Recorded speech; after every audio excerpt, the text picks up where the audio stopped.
Good morning, everyone. Good morning. Good morning. Good morning. Good morning.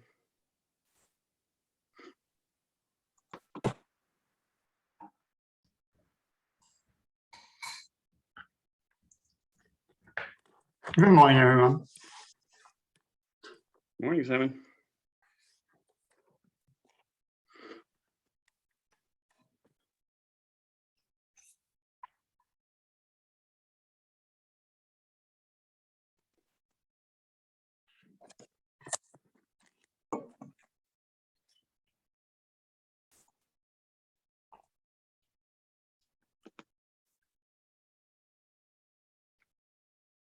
When we used to meet in person, you could see somebody, walk up to them and have side conversations during these awkward times before the meeting starts. But with 40 people in a meeting, we just don't have that capacity. I miss that.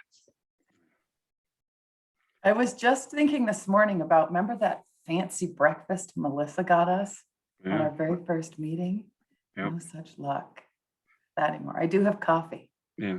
Have you guys ever used the meeting software where you can go meet in little groups and have little conversations in bubbles? No? Yeah, that's kind of cool. Yeah.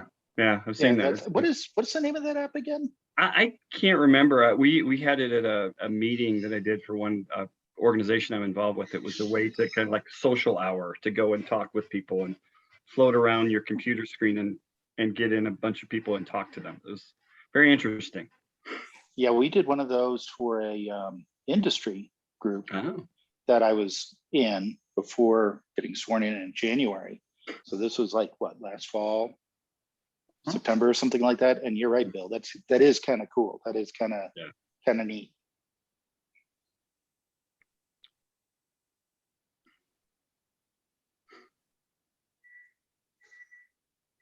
Good morning, Kate.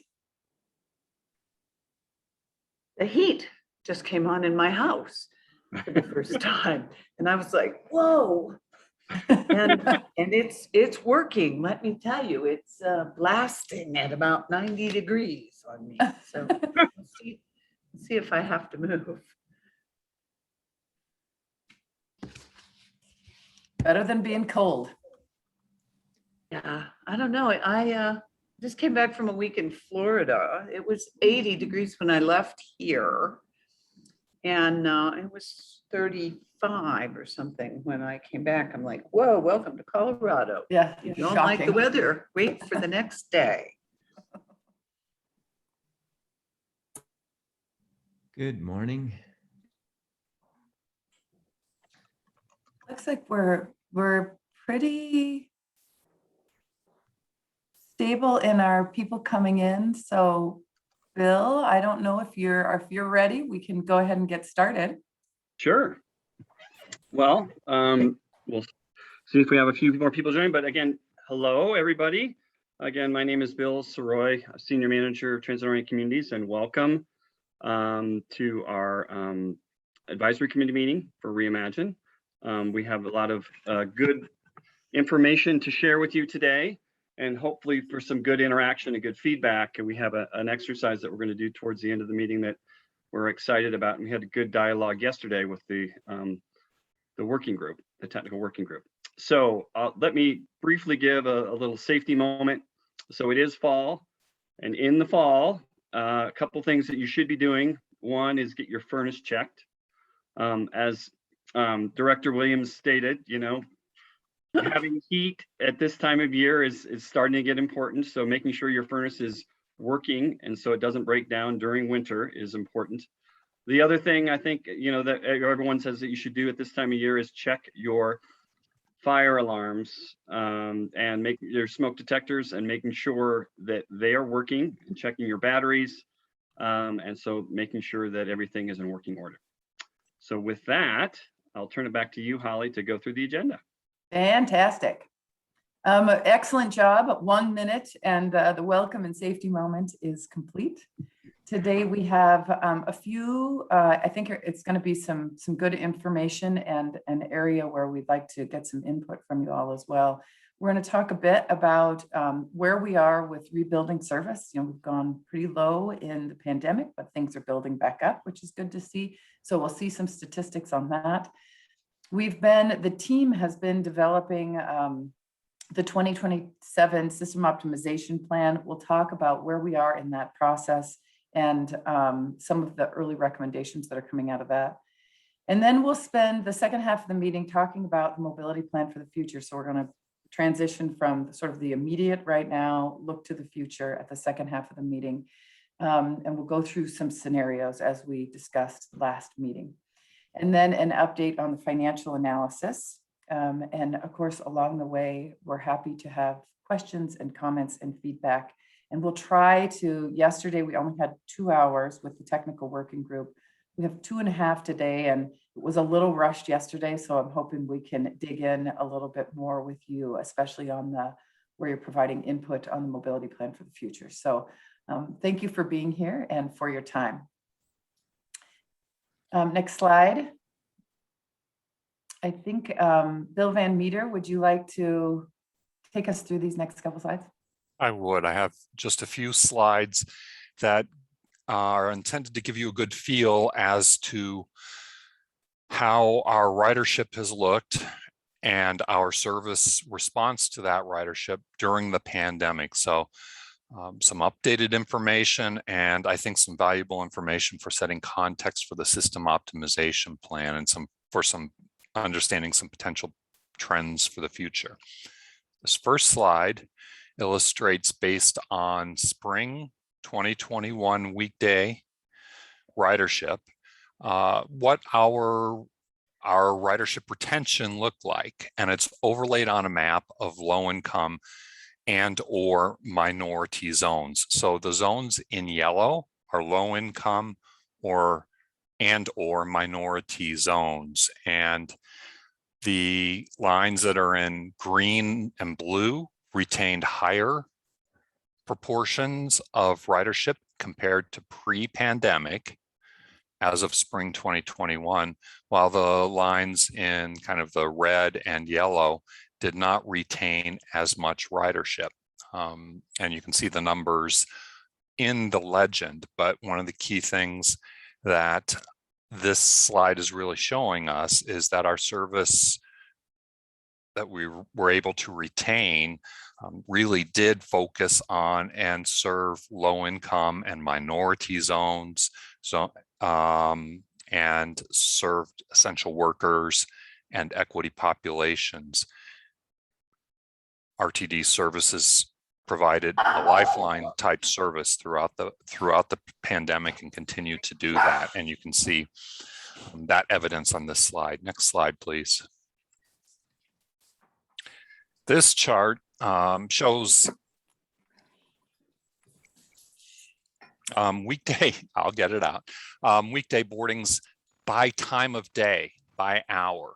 So starting at midnight and going through midnight. And the black line that has the highest peaks shows the twin humps of our AM and PM traditional peak commute markets. So you can see average weekday boardings at 7 a.m. were over 30,000 pre-pandemic, and at I think 4 p.m., 4 or 5 p.m. were over 35,000 per day on an average weekday based on the August 2019 run board. So we do typically 3 service changes a year. We call them run boards. In August 2019, that is what our ridership pattern looked like, with 2 AM and PM commute peaks. Yellow line shows January 2020, which included the start of the shutdown and stay-at-home orders in March of 2020. So that's why it's not peaked as much. The rest of the lines show average weekday ridership during the pandemic. And you can see that those humps are substantially gone, those AM and PM. It's illustrating and demonstrating that we lost significant share of one of our core markets, and that is that AM and PM peak commute. One thing to note is the blue line, which was the June 2021 so just through the summer we just finished. You can start to see a little bit of a return to the peak, a little bit of additional commute ridership, but the gap between that and the pre-pandemic peak is still markedly higher than what you see during midday. So our ridership leveled out and we lost a lot less ridership midday than in the peaks. Next slide, please.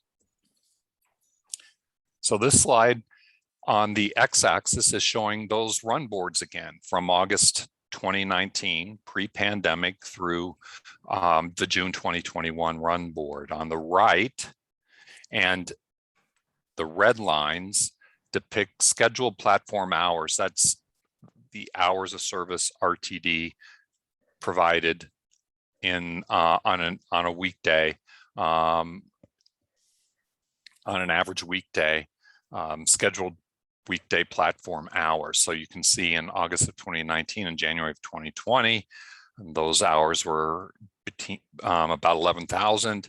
And then you can see when we were forced to cut our service in response to the pandemic in April 2020, the red line, the highest line there, shows our service run board by run board over time.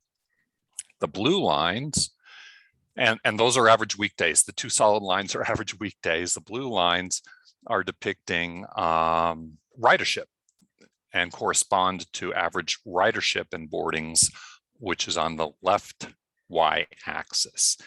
The dotted lines show average weekend boardings, and you can see a less dramatic cut both in service levels on the weekend as well as in terms of the drops in ridership, a little bit less. In fact, weekend ridership is recovering faster than weekday ridership.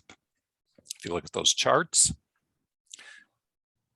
key piece for me in the story is that RTD has been able to retain and provide more service than our customer demand would maybe warrant.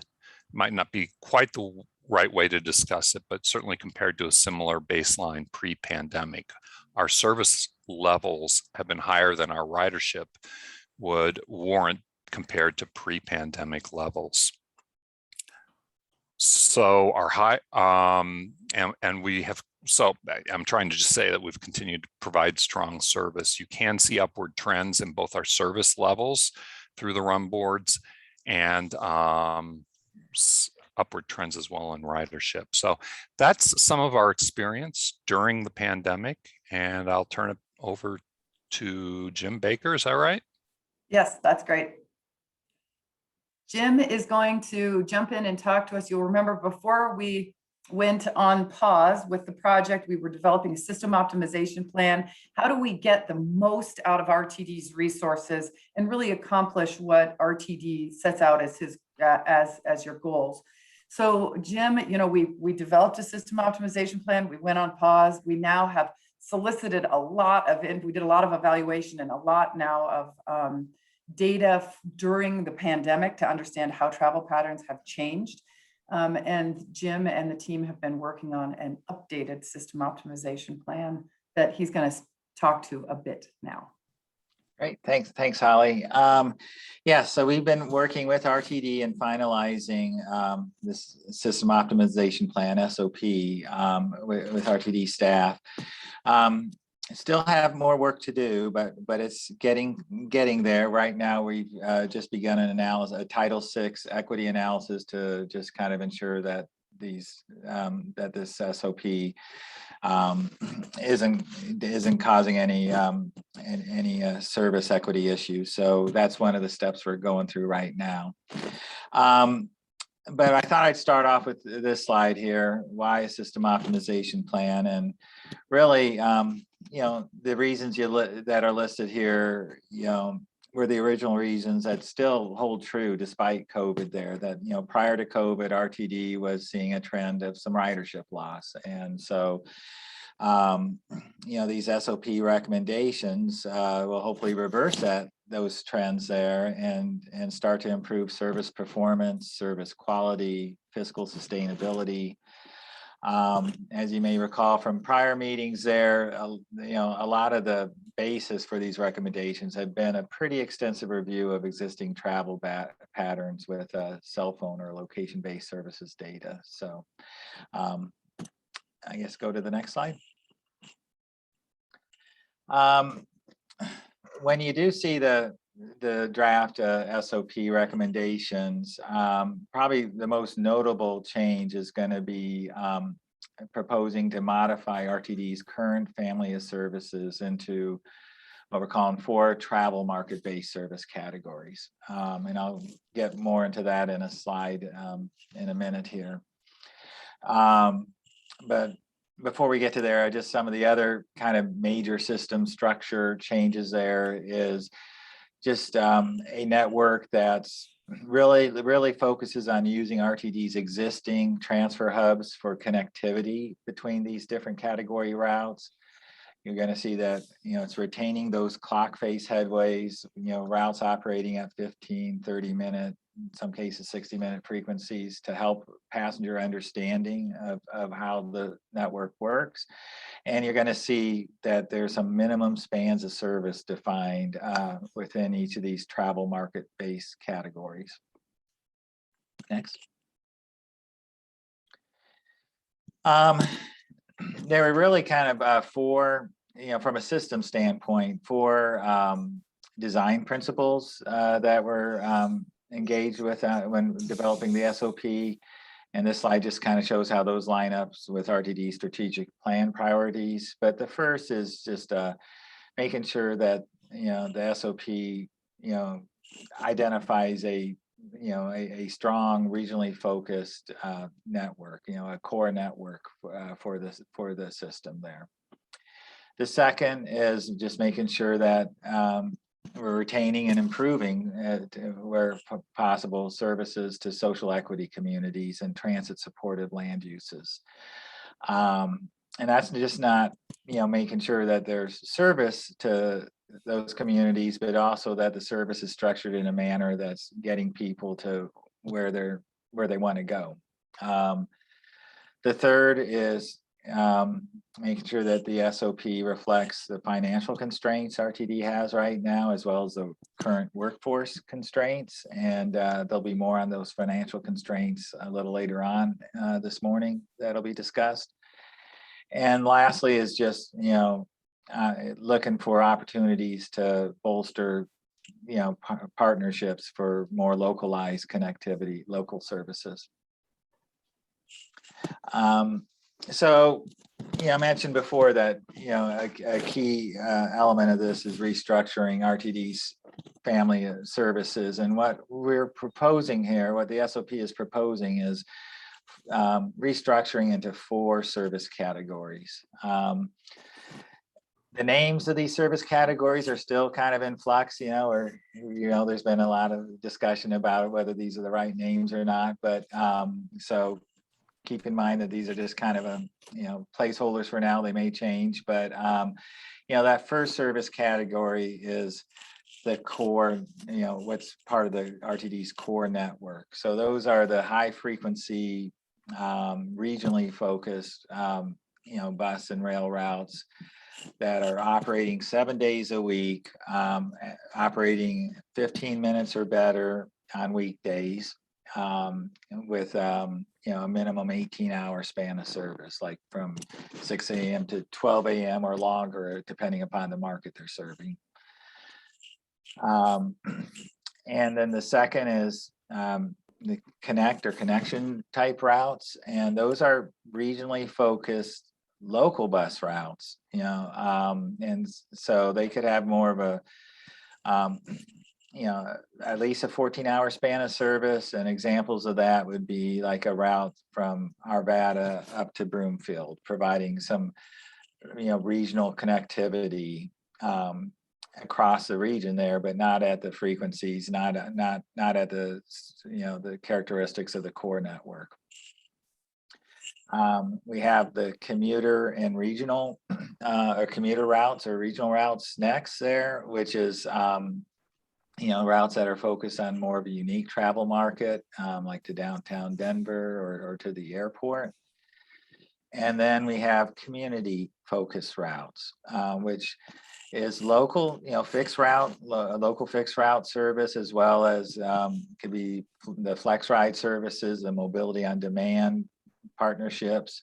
And they're really more custom built based on the market they're serving. And so this would include, routes that are really kind of focused on service within a community, like the Boulder routes. And that includes that these community routes can have high frequencies as well. It's not indicating that there's less frequencies for those routes, but depending upon the market, high frequencies, like in the case of the Boulder routes. You'll see on this slide, there's a lot of to be determines there for metrics for success. One of the changes that'll need to occur with this is modifying RTD service standards. And so we've had some initial discussions with that with RTD staff. And we can envision that those could vary depending upon the service category, where like the core and commuter routes may be more service productivity focused, whereas the community connection type routes could be more accessibility focused in terms of access to the route, population, and employment, and all of them could certainly be, would need to be focused in terms of, quality of service. So that's kind of where we're headed there, that some of the, how you'll see some of these route designations in the SOP once it's finalized. So Jim, would it be safe to say that this style of service categories is really trying to focus on the customer's travel needs versus responding to the land use, which is what the family of services kind of does today? There's a couple questions. I don't know if you have your chat open, but Commissioner Levy asked, how do existing services map to these categories, which obviously we're not going to go through every one, but what are the implications of collapsing 6 into these 4? So I was trying to get to like a sort of a different approach and philosophy too. Yes. Yes. No, this is definitely more travel market based categories. Yes, we have been kind of, matching up there, like the exist, routes with the current categories and how that matches up to the to these proposed new categories there. So, yeah, it's just really just with, I don't know, again, we just, focus on looking at the market that RTD's current routes are trying to serve, and using that as a basis to identify what's an appropriate category for them to fall into. Mm-hmm. Jamie, I see you have your hand up. Yeah, I just wanted to make a comment. I noticed on Bill's slides, it showed a predominant amount of ridership from the east-west corridor. They carried most of the people during the COVID pandemic. That seems to be the highest ridership. And I'm just curious, what emphasis are we putting on that particular corridor for amenities or improvements? Yeah, so I think, Bill, if you want to touch on this, I think that the routes that you're talking about, the blue, this would be the 15 on the east side. I think it's the 16 on the west side. So these are the Colfax routes. And the green east-west line that we're seeing, I think, is the A line. Is that Correct? Yep.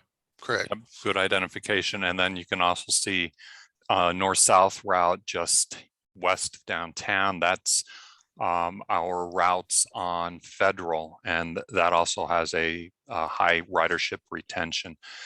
So on East Colfax, we are just wrapping up our 15L improvements project, where we've increased and improved amenities at the 15 limited stops, the bus shelters and amenities, and installed some bus priority type treatments. And we're working with the City and County of Denver to pursue, hopefully, federal funding to build a bus rapid transit line on that corridor, with the City and County of Denver taking the lead on the funding aspect for that. But that's a significant potential improvement for service on East Colfax, and then on a number of our other routes, including Federal, we are working with the city and other stakeholders to look at similar types of priority treatments for buses. Bus bulbs, we call them, transit signal priority, where buses can get prioritized access and treatment to make our service more reliable and in many cases also faster. So we are focusing some resources and attention on those routes that retain the most ridership. What about like day-to-day operations, you know, now don't laugh at this, but you know, having backup drivers, so when buses are canceled or drivers don't show up for work, that there's not a huge interruption. That was a big priority for us through the pandemic, and we had the resources and capability to do that. Services on those routes are so robust that as we've been restoring services elsewhere, it's straining our capability to do all of that. But it's something I note and we recognize as an important topic. Thank you. Thank you, Bill. Yeah. Couple more questions in here. Jill asked about the BRT routes. Jim, do you want to touch on that? Yes. In the core service? Yeah, the existing Flatiron Flyer would be part of the core network, and then, you know, future BRT routes with that investment, that level of frequency would also, you know, be absorbed as a core network. And I see the other question was about regarding metrics for when travel markets, for these new travel markets will be drafted. Right now, we're in just in the preliminary discussions with RTD staff, just you know, talking through potential framework of what those metrics may be. So we're not really there yet as far as specific metrics. In the next, probably we'll start to have some drafts in the next month or so. Probably by the time we're back to this group again in November, hopefully we'll have some drafts for discussion. Kate? First, you got to unmute before you start talking. Very good. Okay, so I'm enamored of this map that we're seeing right now. And one of the things that I note is that on the south half of the map, the orange lines, which if I read right are like 20 to 30% of ridership, are train routes that can't be moved. Once the train track is put down, it can't be moved to accommodate those people who are riding. And I get the A line, you know, the A line is different. A line goes to the airport, but generically speaking, it looks to me like where all the ridership was on bus lines that could be adapted to the time of day and the quantity of people that were riding. And so I just want to point out that fact that bus service is flexible and train service is not. Thanks. Thank you. In the chat, Mayor Millay asked about the thickness of the lines. Yes, just in this, I know there's a lot going on this map, but so the thickness of the lines represents the actual weekday ridership that was present in 2021. So what you want to see here is green and blue are ideal. Everything would be green and blue, and it would be thick in that it is carrying a lot of passengers is what we're looking for. So the thickness represents the weekday ridership. Okay, I don't think I see any other questions. So Matthew, can we go touch on the next slide?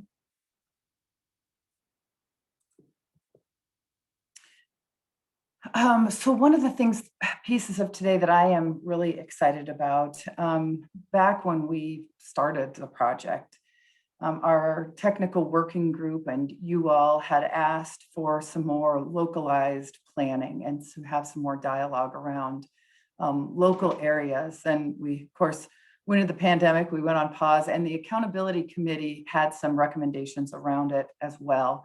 So we have been waiting to see what came out of that to see how we could move forward.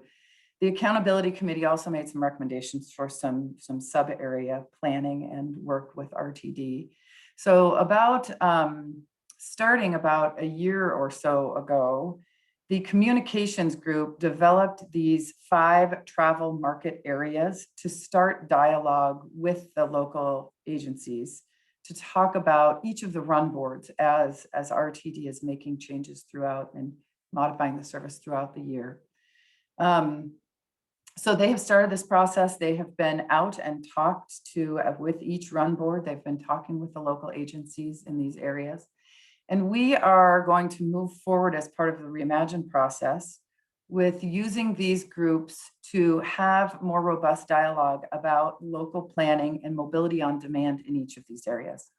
Our hope is to bring staff from a variety of groups together, and as well as the Reimagine team and you all in each of these groups to discuss the needs in each of these areas. Each of them has a little bit unique travel patterns and needs.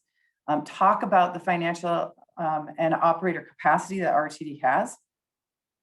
Then talk about the mobility on demand options. This could be FlexRide, it could be other services available that might be used to meet the travel demand in those regions. And then talk about what kind of partnerships and agreements we might need to get those executed. And then we'd like to weave these into the overall system optimization plan that's being developed. So our goal is to host the first round of meetings before Thanksgiving, and we have our eye actually on the first week of November. My intent here is to set these meetings and then to send the invite to all of the technical working group. But I was curious from this group if you would like to be on that. I hate to inundate you with emails and appointments, but if you would like to be on those, invited to those meetings, I could certainly send them to you as well. So please let me know, your feeling on that if you'd like to participate in those. Okay, next slide. Jim, could you talk us through the previous existing and future light rail patterns that are planned? Sure. So prior to the pandemic there, we were working with RTD staff on SOP recommendations for the light rail network. And this graphic here just illustrates what the light rail service looked like back in 2019, where we had all these lines converging at I-25 and Broadway, 5 lines, and then splitting up at the Central Platte Valley Junction with, some going to Union Station, others to, the core of the downtown. One of the challenges that RTD has been having with this service was just the volume of trains north of I-25 and Broadway. It's 5 lines, 5 individual lines, operating at 15-minute frequencies. That results in 20 trains that you're trying to get through that throat of the system, if you will, there, each hour. And so, as you can imagine, if a train on one line is showing up, is delayed, downstream, and by the time it gets up to I-25 and Broadway, it just cascades and ripples and it impacts other train lines. So, we were, looking at ways to simplify this service as a means to improve service reliability, to improve the ability for trains to be operating on time and not getting delayed. So, if you go to the next slide. So what was recommended, RTD was able to partially, put in place in response to the COVID there. And that is to not run the CNF patterns, except, in instances, they are available for special events there. But basically just take those 5 lines and condense it to 3 lines operating north of I-25 and Broadway, so that it does result in some additional transfer requirements for passengers, but it provides more service reliability for the passenger there. So this reflects what's operating today, where you've got, the D and the E and the H lines all operating at 15-minute frequencies, with the, is it the E line operating to Union Station and the other two operating to downtown, to the core of downtown. But this is just basically not the ultimate. If you go to the next slide, what's ultimately we'd like to get to is this service pattern there, where all those three lines are operating at 10-minute frequencies, so that those transfers that are required have less of a wait time there, and can occur anywhere, between north of I-25 and Broadway. So this ultimately is where I think we'd like the SOP to get to there in terms of light rail service, but because of financial constraints, because of operator constraints there, that's just not possible at this time, which is why they're operating at 15-minute frequencies right now. All right, super, thank you. Yeah, next slide, please. This is Bill Van Meter again. So want to help set some context and manage expectations for rebuilding service going forward. RTD has a number of considerations. Some of the key ones are listed on this slide as we look to continue rebuilding our service. One is valuing our employees' health, safety, and well-being. Our current service levels are aligned with our workforce availability. We don't have the capacity at this point with our operator and mechanic challenges to provide more service than we are today, frankly. And we're working on that, recruiting new employees so that we have that capacity from an employee standpoint to deliver more service. Of course, another consideration is equity. We've heard that from this body. We've heard that from our board of directors, and we've seen the need for it in the patterns that we spent some time on looking at where ridership retention compared to low income and minority neighborhoods and concentrations of folks are. So we've seen that need for complying with Title VI and service and fare decisions, and continuing to serve that base is another key consideration as we rebuild service and work towards the system optimization plan, ultimate design. Finally, we've talked about this a few times in the past, there are financial constraints at RTD. Our mid-range forecasts, financial forecasts show that even with the recovery funds from the federal government, RTD projects that we can support about 85% of our pre-pandemic service levels through 2027. The glass is half full perspective is that's about 25% more than we're providing today, but it's still less than pre-pandemic service levels. So we have financial constraints and considerations as well as a mounting asset management backlog. Next slide, please. We also need to consider what's happening with our ridership. Stronger retention and demand in off-peak hours, weaker peak hour, twin camelback coupe, hump AM and PM ridership,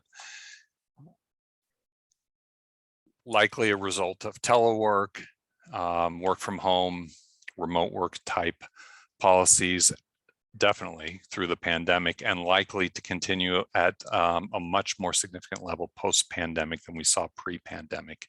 All of that leads to a stark understanding and realization that not all pre-pandemic routes can or will be restored. So this system optimization exercise is a key effort for RTD to make sure that we're continuing to provide the services where the demand is, where the need is, through looking at our new family of services, making sure our service standards reflect the changed travel demand and markets, and making sure that our network integrity, being able to get to and from places, is maintained. And so those are some of the considerations that we're taking into account as we look at the system optimization plan and look towards rebuilding service. Thanks. Super, thank you. So next steps with the system optimization plan, we're going to continue having ongoing board engagement in the process. We are currently starting the Title VI equity analysis. We had originally scheduled the next rebuilding service subgroup for, I believe it was, next week sometime. We've put that off. We will be rescheduling that once we have the Title VI analysis complete, so that we can have that information to share and make sure we understand the implications of that.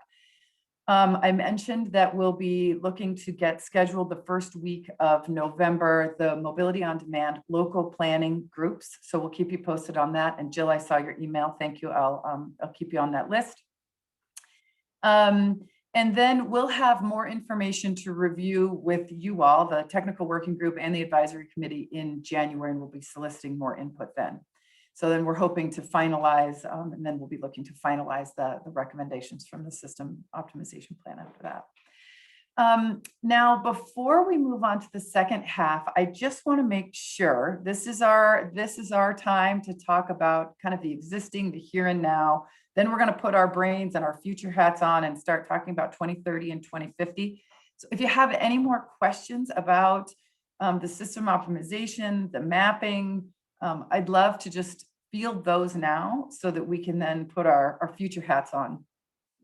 I do see that Commissioner Levy had in the comments the map that we were speaking of earlier with the line widths and the colors that illustrate where ridership was retained. She points out that we cannot show what ridership could exist if the express service were restored on the FF, which is true, that that map does not illustrate those that were not or have not been restored yet are not showing up on that map. So just so everybody has that. Any other questions or comments?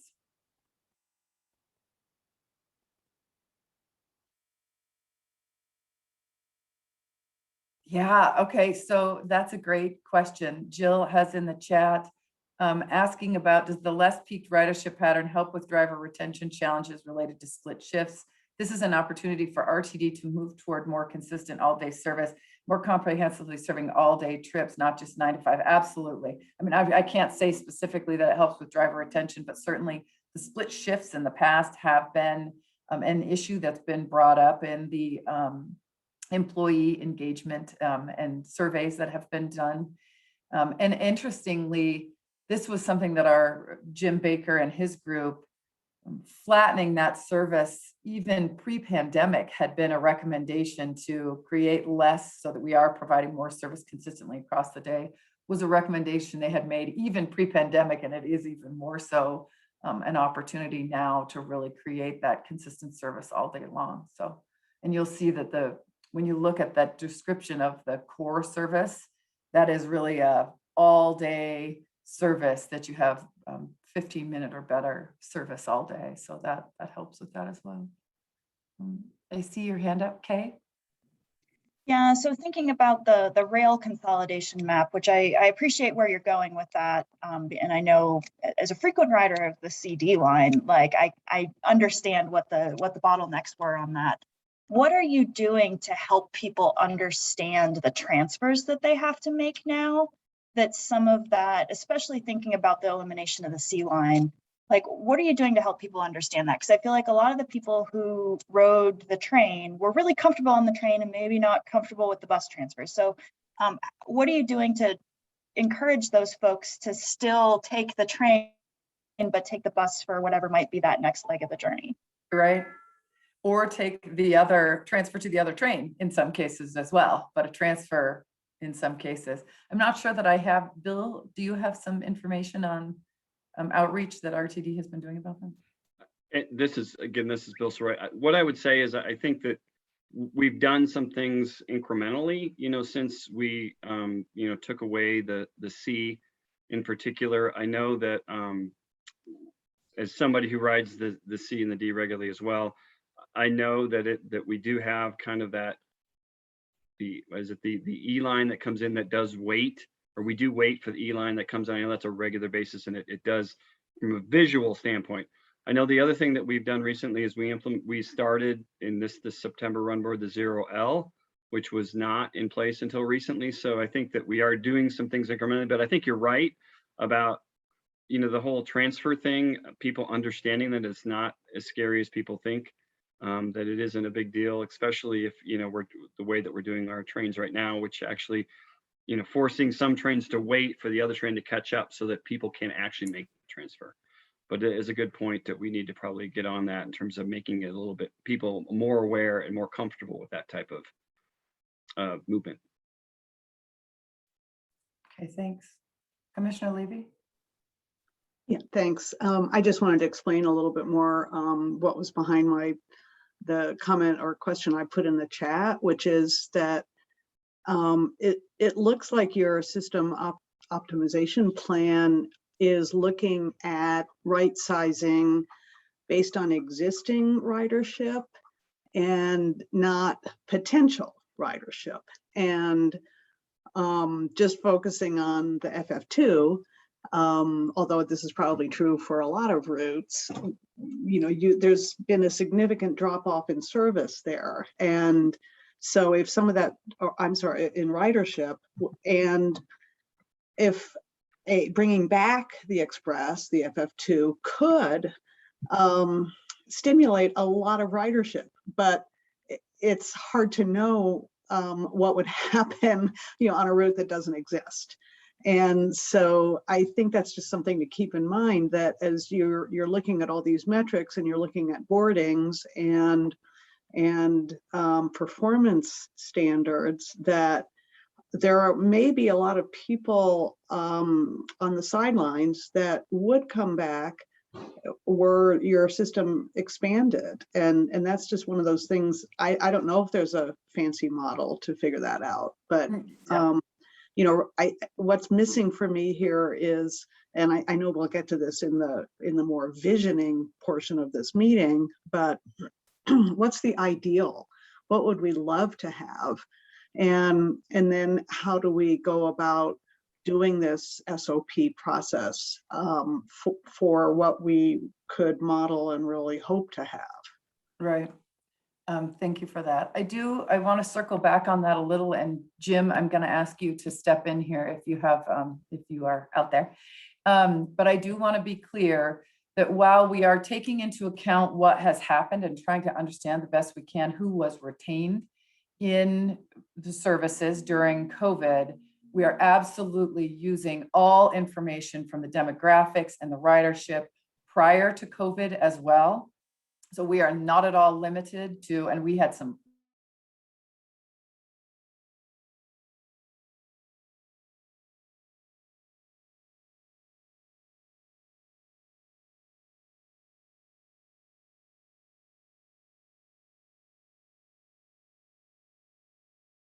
Julie, can you hear me? Yeah, you're Excellent. back. Yes, you're back. Okay, so we have the location-based services data as well. That was millions of trips that are not based on transit trips. They are based on all trips in our whole region and understanding how people are moving around.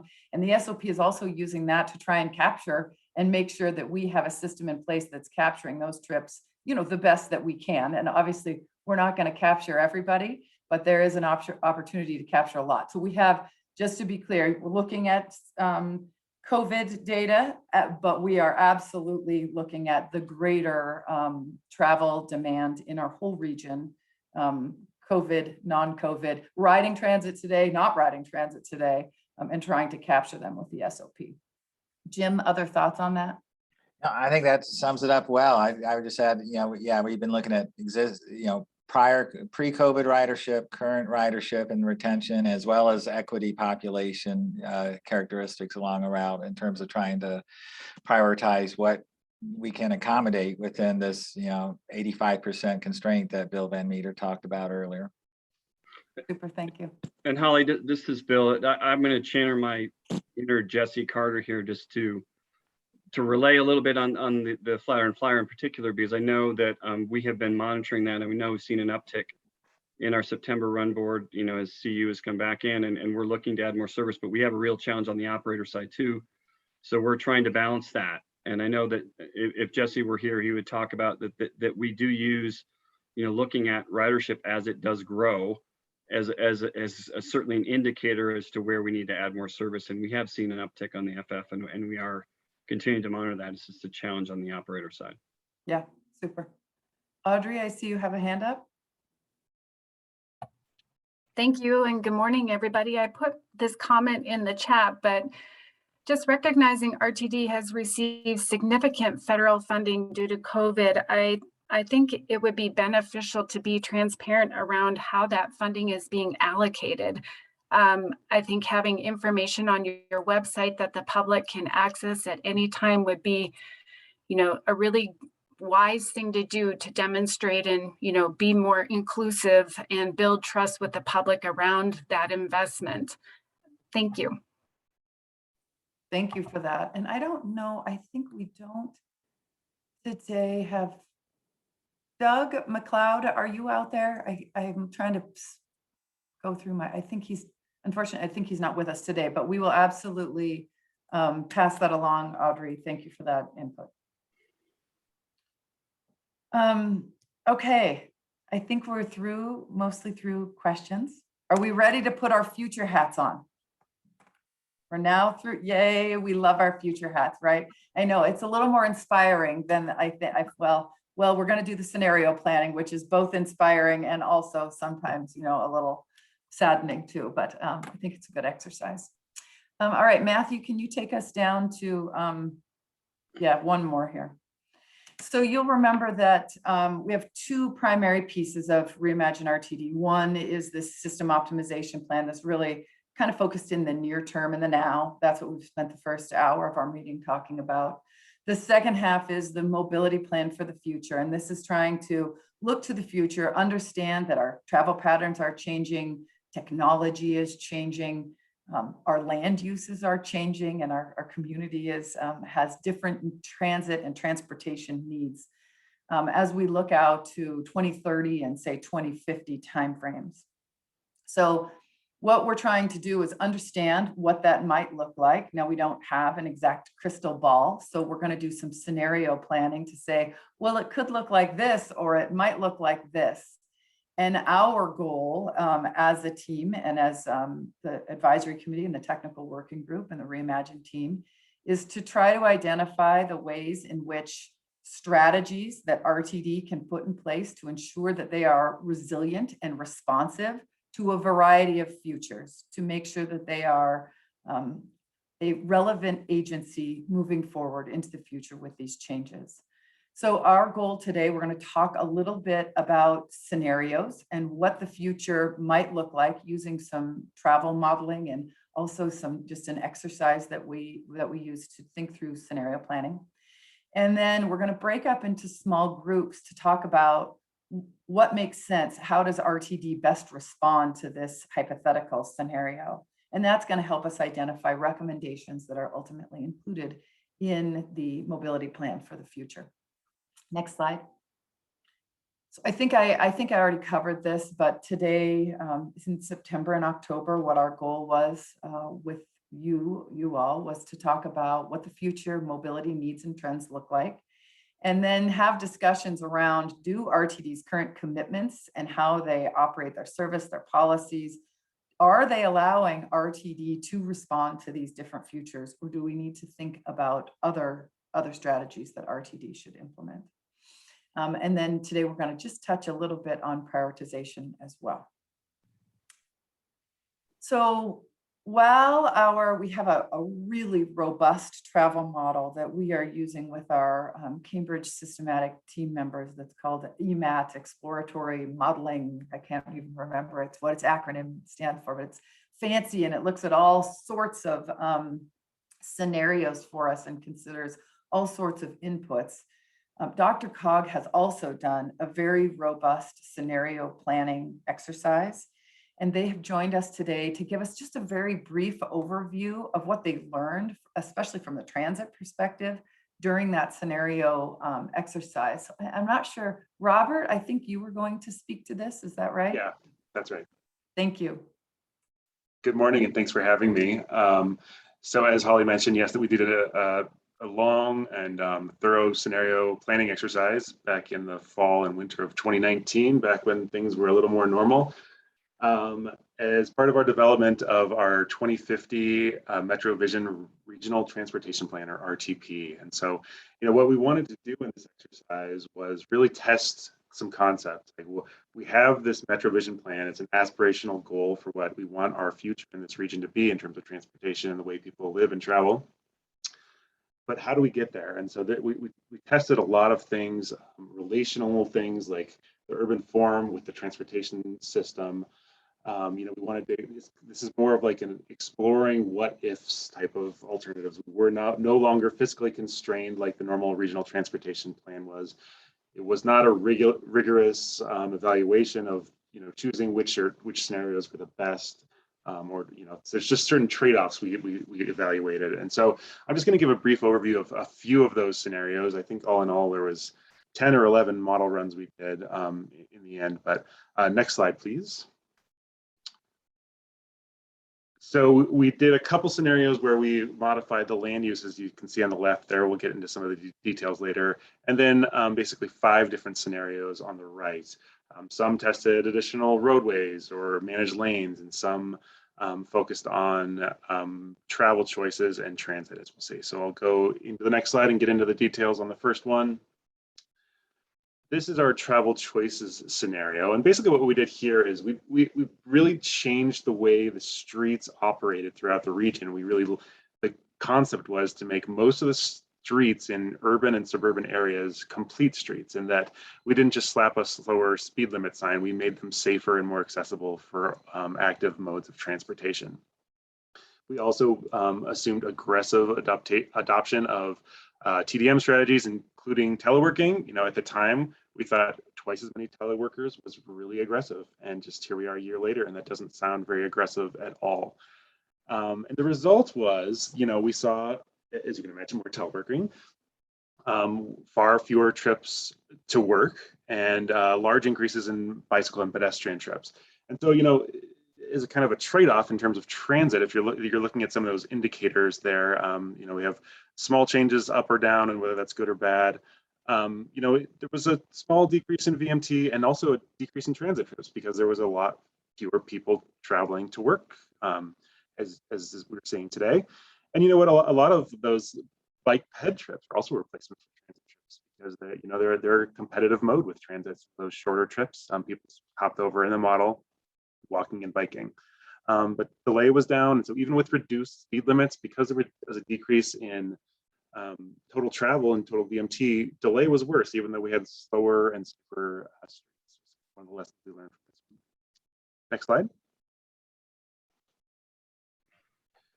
So our transit scenario, we went really aggressive in this scenario. We basically completed all the fast tracks and additional spurs out east where there's a bunch of development there. We put in the model an extensive bus rapid transit network where basically no transit route had a headway of more than 10 minutes, I believe. It's about 8 times as many service hours as the 2019 service area. And we also improved station and stop access. And finally, again, not fiscally constrained, not evaluated, but we gave free transit fares in this scenario. And so obviously, a large increase in transit as a result of that. So 76% more transit trips, a huge increase in the number of households that use transit.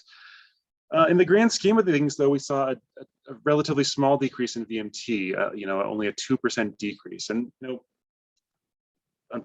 for better or worse, today, the way the world works is the large lion's share of trips are in vehicles. So, every day there's 15 million trips in our region. A small percentage of those are transit trips. And so doubling those even still doesn't take that much of a chip out of the total vehicle miles traveled. Next slide, please. This one, same travel choices scenario where we did those active transportation things, we did the complete streets, but now we started to bring in land use. And this is one of the huge findings of this, and I think it's pretty obvious to all of us, is that land use is such a crux of the way people operate and travel. I like to say, if you took 10,000 random people and forced them to live in downtown Boulder or Denver or even downtown Littleton, how would they travel on a daily basis compared to if you put 10,000 people, on the fringe of the urban region in a large acre development? And it's pretty obvious, it's easier to make different choices when you have options presented to you that are close to you and you have mobility options, right? So the more options and the more things that are accessible to you, the more likely you are to not get in that car and drive by yourself somewhere. So this is where we started to see these synergies between these kind of transportation decisions we were making and, compatible land uses. So infill was basically, we didn't kind of stop spreading out, and most of the new 1 million people that we're planning on seeing in this region in the next 30 years moved into the kind of the core urban and suburban areas. So that resulted in even larger decreases in VMT, about 11% less. So, and then twice as many walking and bike trips. So huge differences just because of that land use change. And then the next scenario was kind of our next slide, our most aggressive scenario. Oh, we're going to go on this first. Sorry, missed the slide. So this is we're talking about just a center's land use on its own. So this scenario was, okay, we're going to keep the transportation system exactly as it is. So no changes to transit, and just keep the fiscally constrained regional transportation plan built out as it is. We only changed the land use. This is a centers-based land use, as we called it. And that's basically most of the new development in this region will locate in what we call urban centers or transit stations, transit mobility hubs. So the centers-based thing, employment centers. So most of the new households and people that come into this region will be located in these relatively dense areas. This is not like everything's going to be downtown Denver or anything like that. It's not even as aggressive as our MetroVision plan's aspirational goals, but it is a diversion from the current course we're on, right? The current zoning is not in line with what our aspirational goals are. So this change alone to land use, you can see, had a huge increase in VMT, 3 times as many transit trips. So that land use change was far more effective than doubling the amount of, giving 8 times the number of service hours. So it's the same transit system now, but that land use was so much more supportive of those transit trips.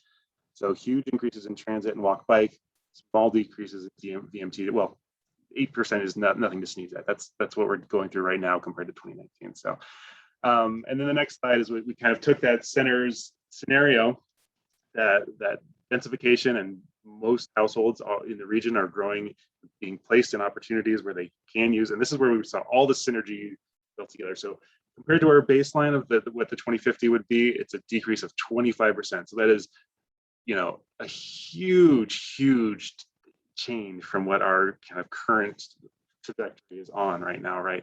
Huge decreases in delay, huge decreases in the use of single occupancy vehicles and VMT, really large, 6 times as many transit trips. So they're talking about 2.4 million trips a day. So, and then, again, walk bike trips. So it goes to the biggest lesson, I think, for us in this exercise was finding out how important that relationship is between the land use and transportation planning and the synergies there. And then, these investments, some of them may be unrealistic or challenging. We hoped, and we did guide the funding strategies that eventually got built into our 2050 MetroVision Regional Transportation Plan. We saw a really progressive and neat plan where we actually did set aside funding for bus and rapid transit corridors in the plan, along with calling out hundreds of millions of dollars of active transportation plans, or excuse me, projects.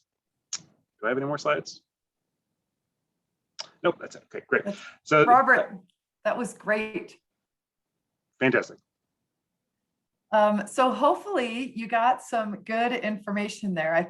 I love those scenarios and the bringing together of the land use and the fares and the transit, and understanding the influence it has on transit in particular in the region, but also the DMT and all those other great metrics in there. So that's incredibly helpful. So the next thing, I want you to keep those sort of lessons learned that Robert just shared with us, keep those lessons learned in mind. And then we're going to work on a set of scenarios for Reimagine Rtd. And this is where we're going to break up into small groups, but let's just talk a little bit about the scenarios. Next slide. So the last time we were together, we talked about driving forces and trends in our industry that would influence ridership and RTD and transit and transportation travel in our world. And we had a whole slew of driving forces, that's what we call them, of driving forces that would influence RTD's both ability to deliver service and their ability to capture service, and just what we're interested in as a community. Two that we thought were of particular, actually three that we thought, driving forces that we thought were particularly important to consider as we look to the future, were the amount of telecommuting. And I love that, Robert, back in the 2019, the twice as many telecommuters seemed really robust, but now we know what that huge amount of telecommuters we actually could have. And I mean, it's really substantial. And we can also see the influence that telecommuting is having directly on RTD. And we can see that those travel patterns to and from downtown in particular, downtown Denver in particular, and our job markets has dropped substantially. So we think that telecommuting is a big one for us to consider. So on the y-axis, we have telecommuting, both low and high, thinking about those. Then we have basically it's kind of a surrogate, is the level of service that we're able to provide. On the low end, if workforce is low and we don't have access to people who are able to be in the workforce and operate the buses and the trains, workforce is low on the left side here. And when funding is high, we're able to hopefully attract workforce, as well as provide a high level of service on the right side. So when we intersect those, we get four different scenarios, and we've named them here, but we're going to break up into groups and talk about those. Let's just step through, if we can, well, let's see here. So we can go through, we talked about the driving forces and trends. Move on to the next one, please, Matthew. Thank you. Okay, so on this hopeful horizons, you'll see that funding is high and telecommuting is high as well. So you're going to talk about, and there's going to be a story that is sort of wrapped around how this came to be in 2050. And you and your facilitator are going to talk through that story, and then we're going to talk about how we respond to that. The metrics that we have here on the right are baseline that Robert talked about. Now, this is a little bit different baseline because this is RTD's model baseline. And then what some baseline scenario metrics that are here on the right side that are under this particular scenario. Now, I'll just tell you, I wouldn't get too wrapped up in the story of how this scenario came to, any of these scenarios came to be, nor the metrics. We really want you to just sort of think about theoretically, if you have a lot of telecommuting and funding is high, what makes good sense for RTD? How should RTD respond to this? So if we go to scenario 2, you can see that in scenario 2, we have telecommuting remains high, but our workforce is low in this case. So we have people working from home. That's good because we have a low access to workforce. In scenario 3, that workforce remains low and telecommuting is low. So we have people actually wanting to come back to work. They're commuting to their job centers, but the workforce remains low. So how do we respond? How does RTD respond to that and provide service around that? And then the final scenario, the telecommuting continues to be, oh, Matthew, can you go down to scenario 4? On the final scenario, telecommuting is low, but service is high. So again, there's a story woven around each of these, and you can talk through the metrics, talk through the story. And what we're going to ask you to do, if we go down to, yes, right here. Oh, let's see, slide 44, please, Matthew. So what we're going to ask you to do, we're going to break up into the small groups. We're going to have about a 20-minute session to talk through the scenario and talk through how it came to be and those metrics that are on this slide as well. Make sure you identify a group speaker because we're going to have some report outs. And what we'd like you to do is consider the concepts that we've listed here, these concepts and investments, and identify if they promote a positive outcome in that particular scenario, or maybe they mitigate a negative impact in your scenario, and then identify maybe 3 to 5 that you would prioritize. I'd also like you to consider, so I would also take a minute just to review all of these investments that we've listed here, and certainly I have other down here because if you have other ideas, we'd like to hear those too. I'd also like you to consider, when you break up into small groups, are there any investments or strategies that we've listed here or that you can identify that would be counterproductive for RTD to do? So as you look at your scenario and you think, oh man, we absolutely should not be under this scenario changing the district boundaries. We need to hold them as they are. I'd like to hear that. I use that as an example. I don't think that's probably one of them, but so if there's anything counterproductive in your scenario, I'd like to hear that too. So if Katie, if your facilitators will be able to answer more detailed questions. So I think let's go ahead and just jump into those small groups. And then we'll come back together and have some dialogue about our responses to those. Okay, great. I will go ahead, just prepare everybody. I'm going to open all of the rooms and you'll be going out into small groups. If you don't land somewhere, feel free to chat me and I'll make sure I get you in a room, but I think you're all set. So see you soon. Thanks, Katie.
Actually been really nice, and my daughter is great. here as well. So yeah, Great. the 6:30 wake up call, well, it was before 6:30, it wasn't so great, but other than that, Love it. all good here. Good. And I haven't been in a car since I arrived, so land use does matter. Right? Yeah.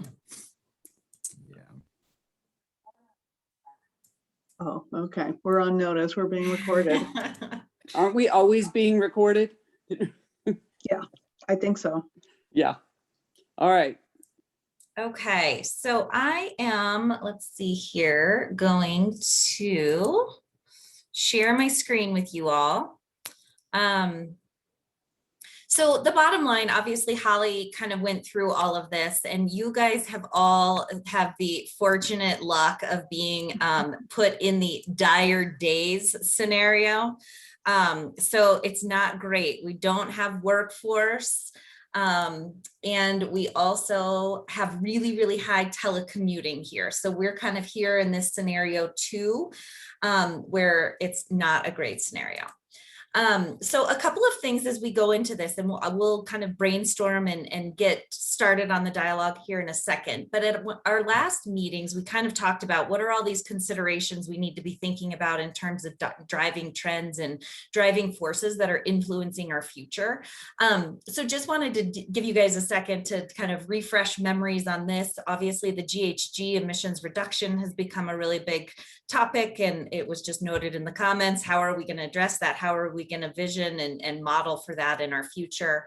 Obviously, the economy and the unpredictability, the workforce availability has been an obviously ongoing challenge for RTD. Older adults, e-commerce, working from home, telecommuting, cost of living, the land use patterns, as Dr. Cogstaff was just mentioning, of course, the electrification. So there's all of these kind of external forces that are driving where we're headed.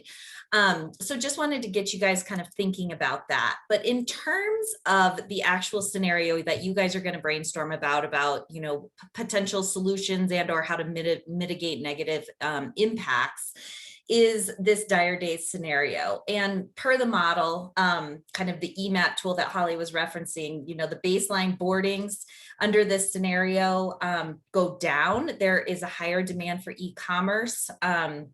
There's the issue of competition with hiring operators. And under this scenario, we want you guys to imagine that kind of the typical office employee is commuting or telecommuting 2 to 3 days a week. So obviously, you know, pretty ongoing, similar to how we're operating right now. The other consideration in this scenario is people are traveling shorter distances. So a lot more local trips within their neighborhoods, not a lot of regional commuting, or at least it's minimized. And then, of course, the telecommuting with the lack of workforce is just overall, there's a lower transit demand. The service isn't as great. So we can't, you know, we're having a harder time attracting people to the service. In this scenario too, the transit mode share goes down, equity mode share goes down, passenger miles of travel goes down, as does the average transit trip length. So of course, this is just kind of the getting us out of our kind of comfort zone and trying to vision. So this is just a little bit of strategy. This is more of the story. I don't think we need to get into the details there. But the bottom line for this discussion is, if this is our scenario, is dire days, you know, we don't have workforce, we have limited service, we have really high telecommuting. What are we going to do in the future as we plan out towards our long range future? What are the potential, this is a list of potential things that could respond to this scenario in terms of strategies or recommendations. And as Holly mentioned, ultimately, you know, we want to be looking at what are some commonalities across the different scenarios so that we can be as effective and strategic as possible. So with that, I think with the idea of we have dire days, we want to look at how do we promote positive outcomes? How do we mitigate negative impacts? And are there strategies on this list that would best respond to that, and or other things that you guys want to consider? So with that, I would like, first of all, to identify, we're going to report out at the end of our 20 minutes. So if one of you is willing to volunteer to be our person to report out, that would be great. And then we'll just open it up to dialogue and discussion and kind of start brainstorming about dire days. It's quite sad. So I'm not necessarily volunteering to do that, but I don't know everybody on the screen here, or maybe I do and I've forgotten. I do know Doug for sure, but Matthew, who are you? I work with Katie. I'm a consultant. I'm part of the consultant team. Oh, okay. So are you a respondent here? No, I'm just kind of helping out Katie. Just listening in. Oh, okay. And Jackie? Hey, Claire, I'm Jackie Millay. I'm the mayor of the city of Lone Tree, and I'm also the chair of the Metro Mayor's Caucus, and was a past chair of Dr. Cog. So been around for a long time, been on council for a long time. Oh, great. Okay. Nice to know you. You as well. Yeah. And Jamie, I know CCDC very well through my time at CCLP, and in the legislature. But if there's anything else you wanted to say about who you are and what you're here for. Well, like I said, Jamie Lewis, CCDC, and I'm a transit advisor. And I've been with Reimagine since the inception. So thanks. All right, do we have a reporter? Don't make me eeny, meeny, miny, moe.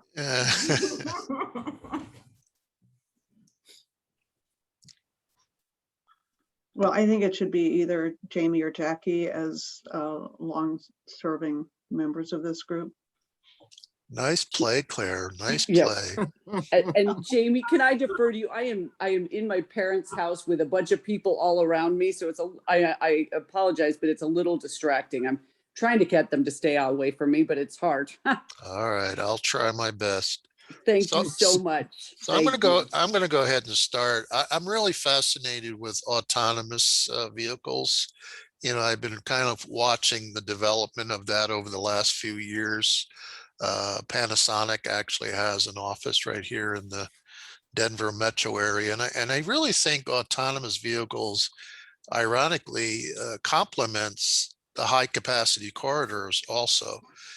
Because my vision is when people stay home and they're working from home, it really reduces the amount of miles that they put on. And I think it's reported somewhere in Dr. Cog that besides work, the average trip for somebody is like 2 to 3 miles.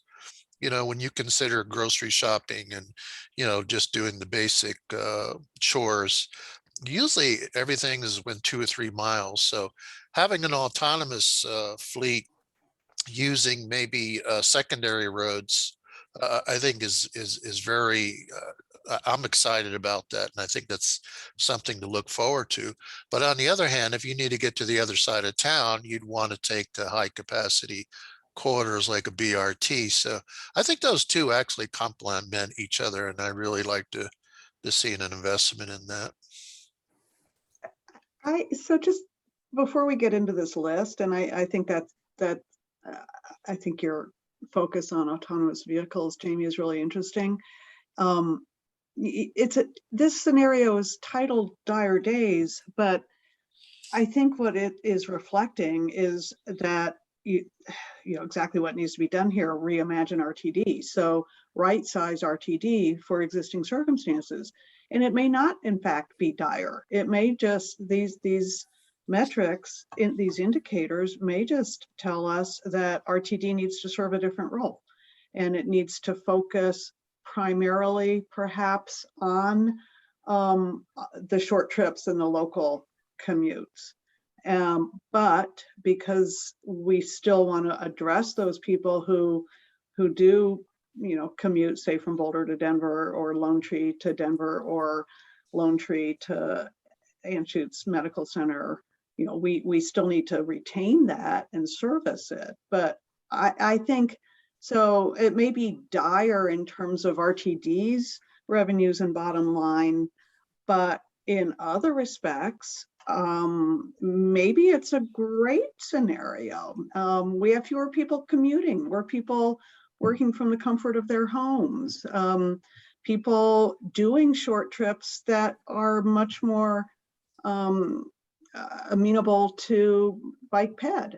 So, you know, I think this could be embraced as an optimistic vision. Commissioner, this is Doug. I agree with that 100%. And, you know, what we are seeing right now, historically, transit systems have been set up to accommodate the commuter, right? The hub and spoke type design is based to do that. But what we do know is that commute trip is, you know, it's a low percentage of total now, and that's shrinking, right? Based on current conditions and all that. And what we're seeing, like VMT is beginning to get back to what it was, even though commuter traffic is down. And so as a result, just anecdotally, we don't have evidence of this yet, but I think it makes sense, is that people have more flexibility during the day to do chores and grocery trips and those types of things, right? So how do you design a system that will accommodate that type of movement. And I think you're right. This is the new reality for public transportation. You still have to have the backbone that allows for commuters to commute in and out of centers, but more local service, more flexible, nimble service, I think is what we're going to have to see. Yeah, so where I go with this is those bullets, providing low capacity short local service, providing flexible on demand. And I think that is going to be really important, and that can pair very nicely with autonomous fleets. And then partnerships with local agencies. So, I don't disagree, but I do think we have to remember that we do still need to get to some of those anchor institutions. I know getting down, so we can't lose that. So getting to our universities, getting to medical centers, as much as we all have been able to work from home a lot, I know that the Skyridge Medical Campus has been busier than ever. Anschutz has been busier than ever. So I think getting to those anchor institutions on a regional system is going to be increasingly important. But don't disagree with anything else I heard. The other question I have under this scenario is how are we going to fund the operation? Yeah. Because if we have low service, what I think we need to there's got to be another revenue stream coming in to fund even these, on demand, flexible, low capacity service. So where are the dollars coming from? Yeah, it's a great question, Mayor. And, I think in the long term, some of Jamie's comments with regarding autonomous vehicles will help with operations and costs. But, in the short to medium term, for sure, that's a significant issue, because you're talking, in order to provide service, more flexible service, it probably does require more smaller vehicle fleet. It requires vehicle size, not a smaller fleet. And essentially more operators, right? Right. It would require more operators. Exactly right. Yeah. So, and that's a big challenge. This could provide an opportunity to have partnerships with major employers in an area, and bring them in, because the major employers, I think here in Boulder we've got some biotech and IBM and some folks like that that may not want to kick in to support regional service, more of the commuter service, but realizing that what they're really doing is supporting a local workforce, that might be a source of revenue. Claire, you may or may not be aware of Lone Tree has a very innovative on-demand transit that is free in the city of Lone Tree, that is mostly funded by the city, but we do have a business partners as well.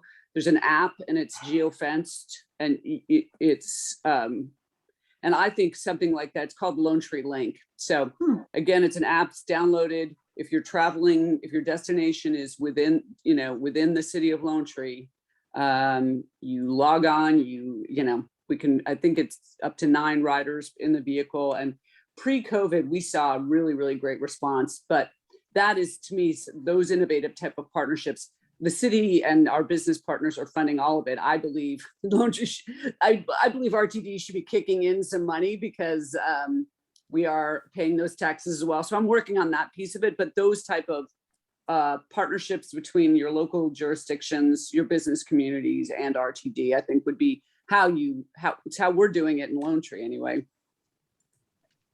Thanks for letting me know about that. That sounds really interesting. Yeah.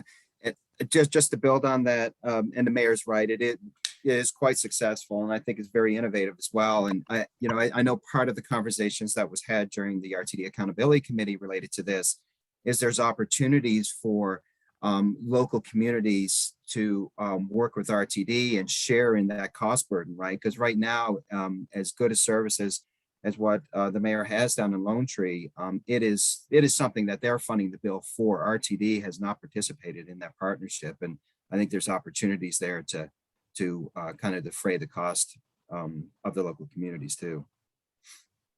And it would make it more accessible. So anyway, I do think those type of innovative partnerships with the business community and local governments are part of what, and RTD, I also believe, should have some skin in that game, right? So I want to interject here that Jamie lost audio and has been trying to get back in, and I've been admitting him, but he has been missing for much of our discussion. He really didn't want to be the reporter. I was going to say, I know it's kind of sneaky there. So just wanted to give you all a heads up on that. We may have to regroup on our report out. Well, clearly it's going to be Matthew then. Nobody else was taking notes. So I'm just flipping back to what is like page 38, the slide there that lays out on the grid all the different metrics. So just to see what other thoughts that stimulates.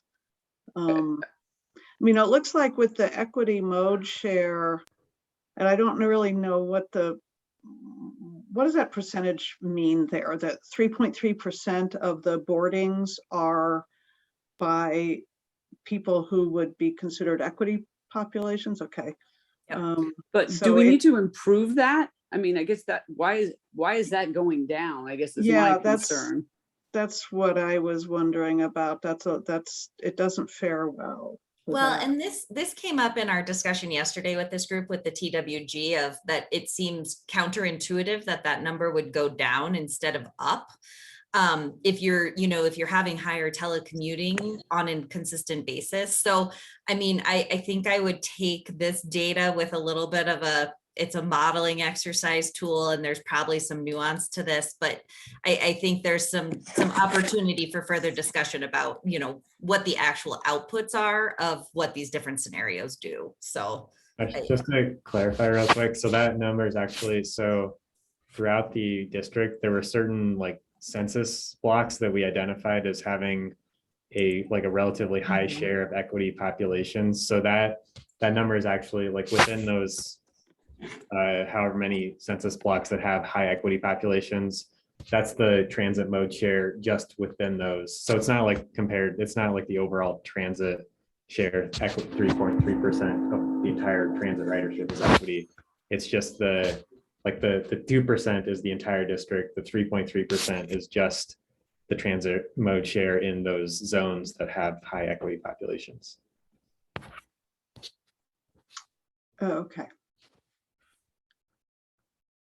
So this slide, it's very pixelated on my screen. Mine as well. Oh, there we go. It's getting better. I just wanted to read this and see whether there's something more to whether this adds something to the conversation. And I guess part of it is, I do think what's happening in my community right now is there's traffic all the time because people are working from home. And I think Doug made the point, then they're running out to do their grocery shopping or we're seeing a really continued stream of delivery vehicles into our residential neighborhoods, whether it's groceries, Amazon deliveries, dry cleaning, all of it. And then I'm struggling with the BMT associated with this. I think these shorter local trips are creating more problems for local communities than we may have envisioned. And I'm not sure what RTD's role, again, other than being working with our local communities like mine to do this flexible on-demand transit options, within the communities, within the.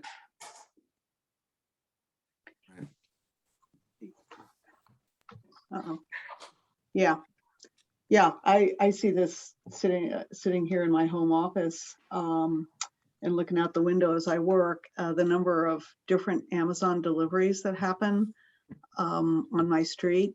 We could actually have 2 Amazon delivery trucks, vans at the same time, going to different houses on my street. And so, that's not really the telecommuting thing, but in part it is, people are at home and they want things to come to them. And so it's creating a different kind of congestion. Yeah, and I don't see RTD having a role in solving that piece of it. But it's still an issue we have to deal with as a region. So, I agree. Agreed. Hey, one other thing I might mention, because older adults was mentioned, I think in the intro leading into this conversation. Older adults, they typically, do their stuff during the day, right? I mean, when all of us are working and we're getting information from through our AAA, our Area Agency on Aging, that, even older adults are beginning to get a little nervous about being out in traffic. And so as a result, I think more and more there's opportunity there for public transportation to serve older adults. They don't traditionally have a background of using public transportation, so there's an education component to that. But I do think there's an increased role for RTD in public transportation. and as we get to 2050, Doug, those old people are going to be us. I know.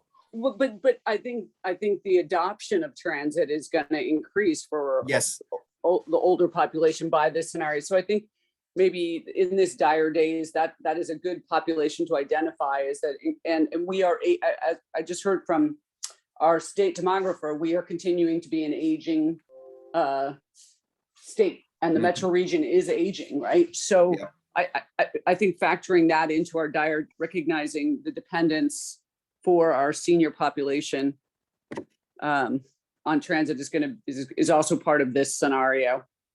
Yeah, well, and back to what Jamie opened with here, autonomous fleets, that the flexible on-demand service, when you need to go to the pharmacy, you need to go to a medical appointment, how are you going to do that?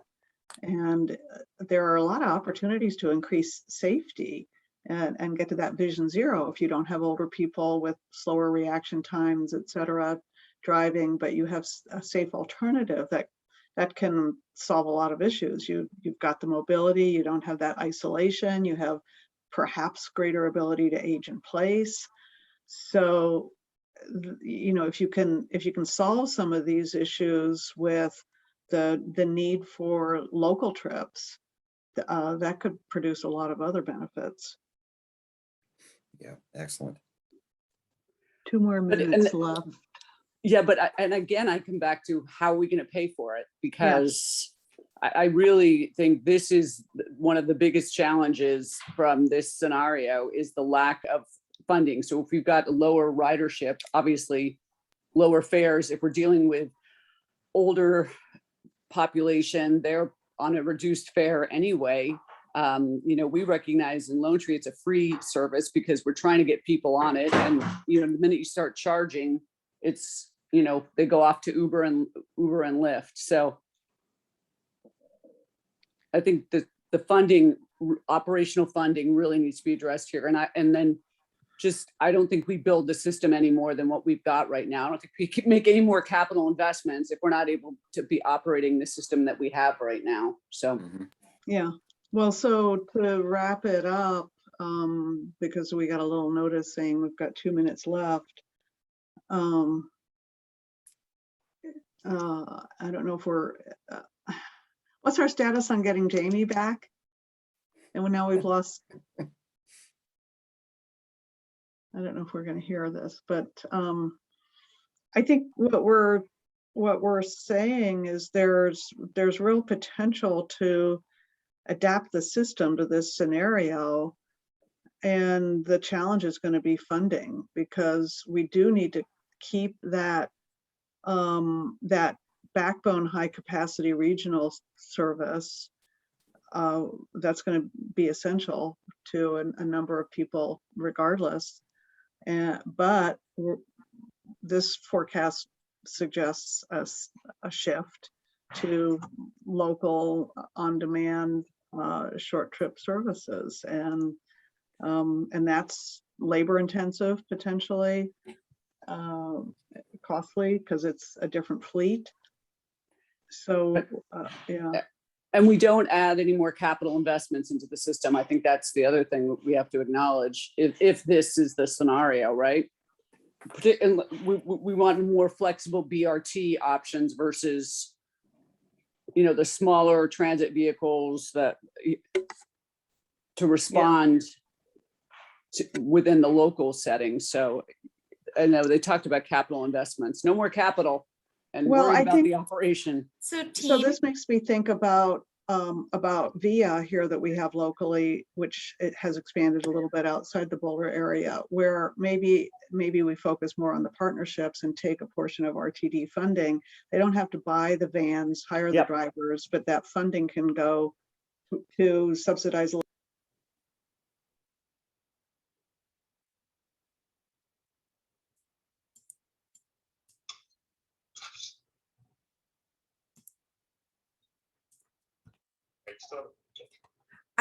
no, it just went back out, except for I'm not joining back to anywhere.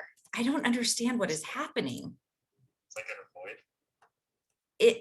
void. Well, and did you, I think the central takeaway that we had was really focusing on an integrated kind of networked approach to transportation through partnership and dedicated services. A couple of the things that we touched on how do we move people more efficiently, adding the high capacity corridors through investment with BRT, but acknowledging that it should be paired with not only local agencies, but also entities like CDOT and busing.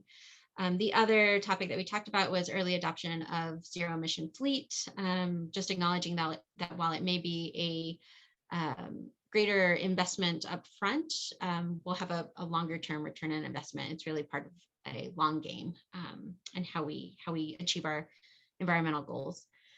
We also talked about RTD being and serving in the role of regional mobility integrator, but being very intentional about what that means, especially when it comes to diversifying. So going back to the previous point on CDOT and how do we connect into other opportunities.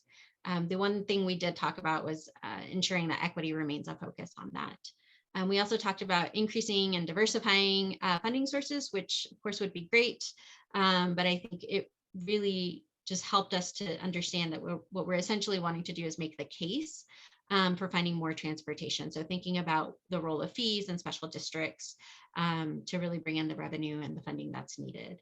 I think at the end of the day, what we really landed on was land use kind of serving as that critical puzzle piece in all of this and how it integrates into each of these solutions and diversifying land use alongside development fees and districts and just acknowledging that there's a higher bang for the buck when it comes to getting the transportation solutions that we need.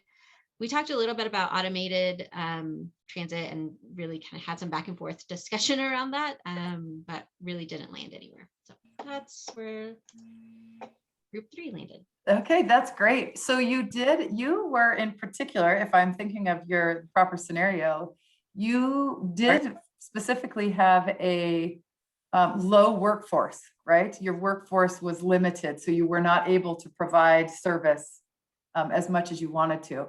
And you did not lean into the autonomous fleet. So that's an interesting, trying to solve it in a different manner. Okay, super. Who wants to go next? How about a group 4?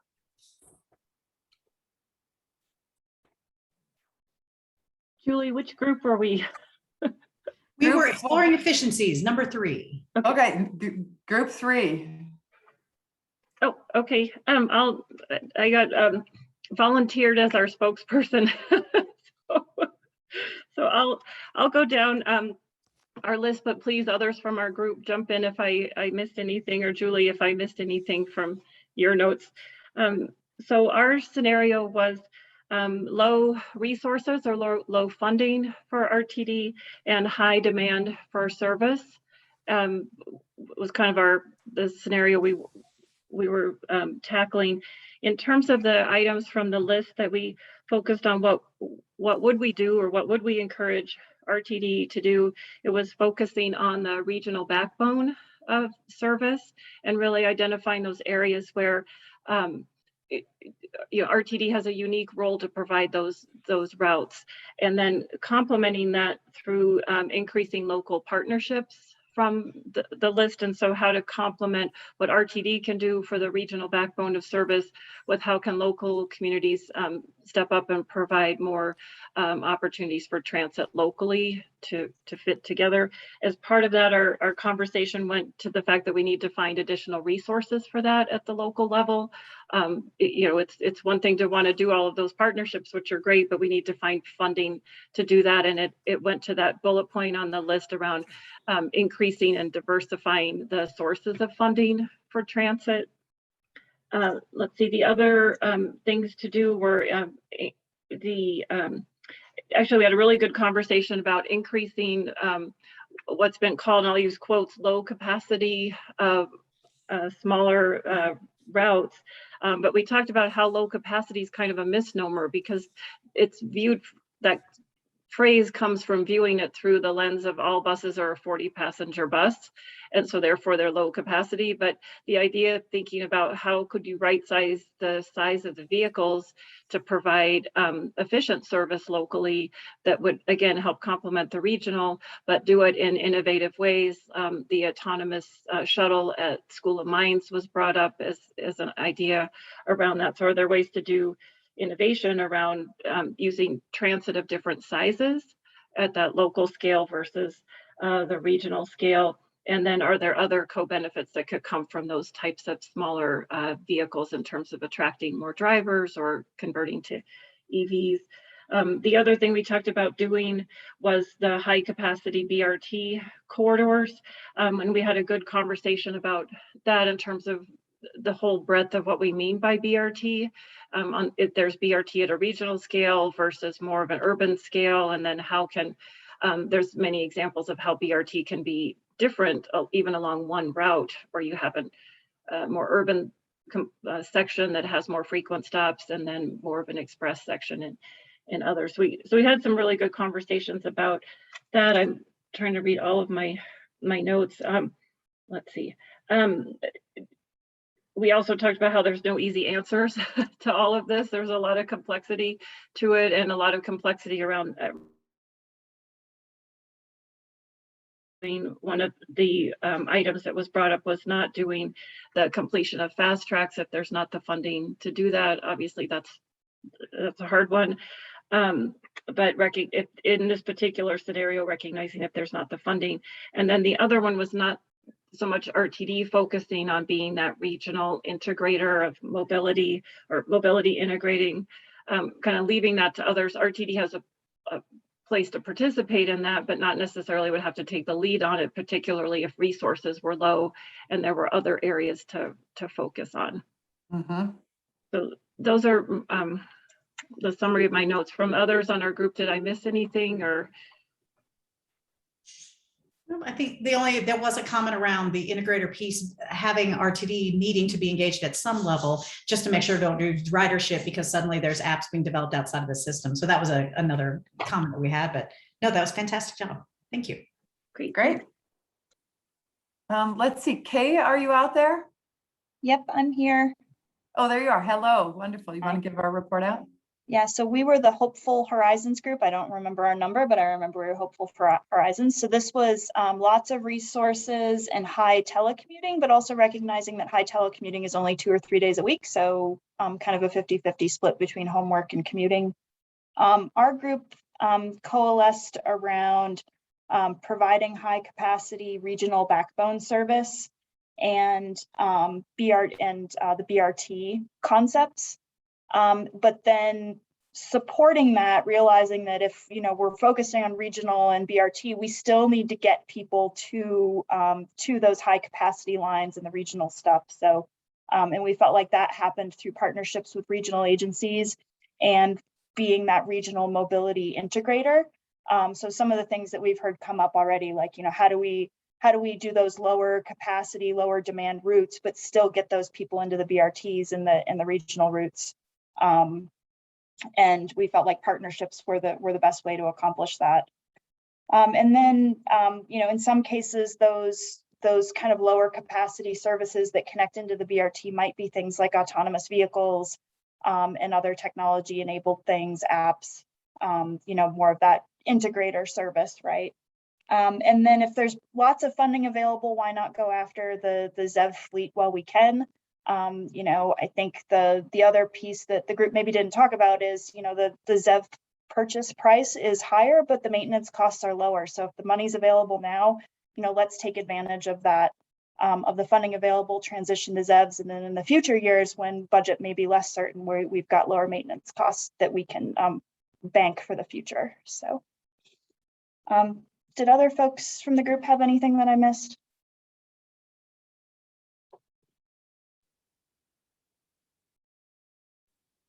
All right, I think we've got one more group to report out, and that was, and I landed on this one yesterday too at the end of the day, dire days, which I feel like is not a very hopeful horizon. And I hate to land on that one, but is there a speaker for our dire days group? Yep, that's me. Initially it was going to be Jamie, but he lost his connection, so I would invite him to supplement whatever I say. So, first we did have to go through all the stages of grief over the fact that we were on this scenario. But then we went through those stages, and I think we actually were pretty energetic about the opportunities here, because what this scenario is instructive and teaching us is that the system has to adapt to the reality. And this reality is that a different kind of service is what's really called for. We still need to keep that high capacity regional backbone available for commuting, because a lot of people are still going to need that, but that the focus really needs to be on servicing those shorter trips that may be people running errands. It may be kids going to school, just a very different kind of trip. And so we settled on, for the 3 to 5 concept and investments, that we do have to provide that high capacity service, but that what we're really going to be looking for is how to do the low capacity short local routes, and that flexible on-demand service is going to play a really big part in this. And also that creates opportunities to partner with local agencies. We also brought into this that implementing an autonomous vehicle fleet could be a real opportunity here, because it's primarily local services, and this would be an opportunity to provide mobility for an aging population whose needs maybe aren't being met right now by the kind of scheduling and vehicles that RTD is providing. So what the issue or the challenge here, of course, because we are in dire days, was how do we fund this? Because not only might it be more service, albeit on smaller vehicles, that it's a different kind of vehicle than what RTD owns right now. Perhaps an increase in drivers, unless we can really successfully implement autonomous vehicles. And speaking personally, I'm having a lot of doubt about whether that's possible safely, given what we're seeing in the news these days.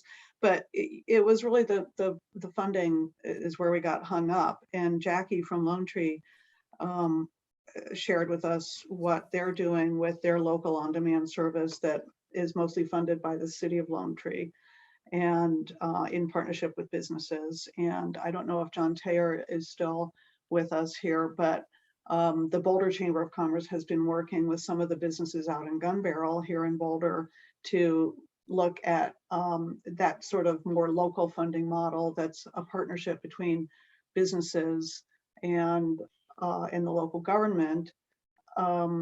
We thought RTD could play a role here, in that if RTD doesn't have funds to invest in this new kind of fleet that would be required, there are local agencies such as VIA that we have here in Boulder, and that serve some other areas, that RTD could provide funding for that. RTD would not have to be buying the vehicles and hiring the drivers and the mechanics, but could help fund local agencies that can do that. And so it seemed like this scenario, necessity being the mother of invention, really, I think, creates a lot of opportunities to get those vehicles off the road that are clogging up the local streets now all day long with local errands, and create a level of comfort in using transit, which is a different kind of transit. And so that was, I think, where most of our conversation went. I wasn't really taking detailed notes because I wasn't expecting to do this, but I was just going to add a note. Thank you, Claire, for filling in.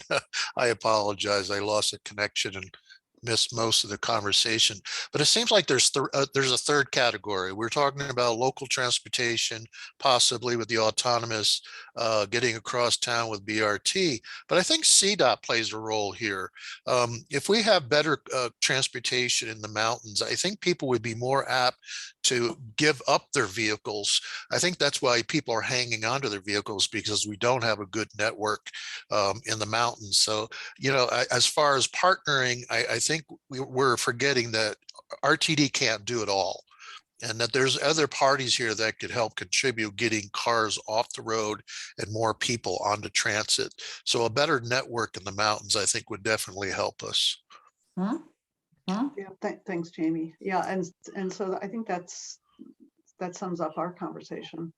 And if I can, because I know that Jill is in a coffee shop with a lot of noise, but I'm just going to add a comment that she made that parallels that, which was a heavy emphasis on different partnerships and different transit and mobility providers, whether that be from RTD to CDOT to even the cities, and sort of the integration of that. And then it puts a higher capacity emphasis on the role of RTD as that of the mobility integrator. And integrating not only the customer experience on the mobility side, sort of the trip planning to the like, but also then on the service side of it, and sort of understanding. And then I'm just going to add the comment that you had, Eric, which is to, in those situations, to put a very high level of analysis and thoughtfulness to the types of partnerships that go, especially when you're in a constrained environment. So if I just wanted to add that in, because I think that was a really relevant part of our conversation that plays to what you just said, Jamie. Well, it sounds like there was some really good conversation, and I would say there's a few consistent themes with what we heard yesterday as well, where we talked about, and a couple of you mentioned it today, the RTD being in the unique position of being able to provide that regional backbone and those regional BRTs, that high frequency regional backbone being a really important piece of the puzzle. I heard from several groups that coordination with CDOT being important. Partnerships with the local agencies came up a lot, and it came up a lot today as well. And then, of course, funding and stabilizing that funding source comes up, for the groups that are on the right side of the chart where you have funding available, it's less of a focus. But in my group, we talked about, well, okay, that's what we've assumed in this scenario, but we know that to not be true. So if we want that to be the case, we have to sort of think about how we might have that come to fruition. I think some of that is local partnerships, and there may be other ways that we do that. I think we've identified that sales tax is a hard funding source to work around, because it does ebb and flow a lot with the economy during pandemic, as it turns out, and as we've seen during recessions as well, that it makes it difficult to have that stable funding source. So I think those are some great ones that were consistent. Some that were less consistent. Everybody kind of had an interest in the zero emission fleet, but I would say the focus on the zero emission fleet definitely ebbed and flowed depending on the scenario they were specifically responding to.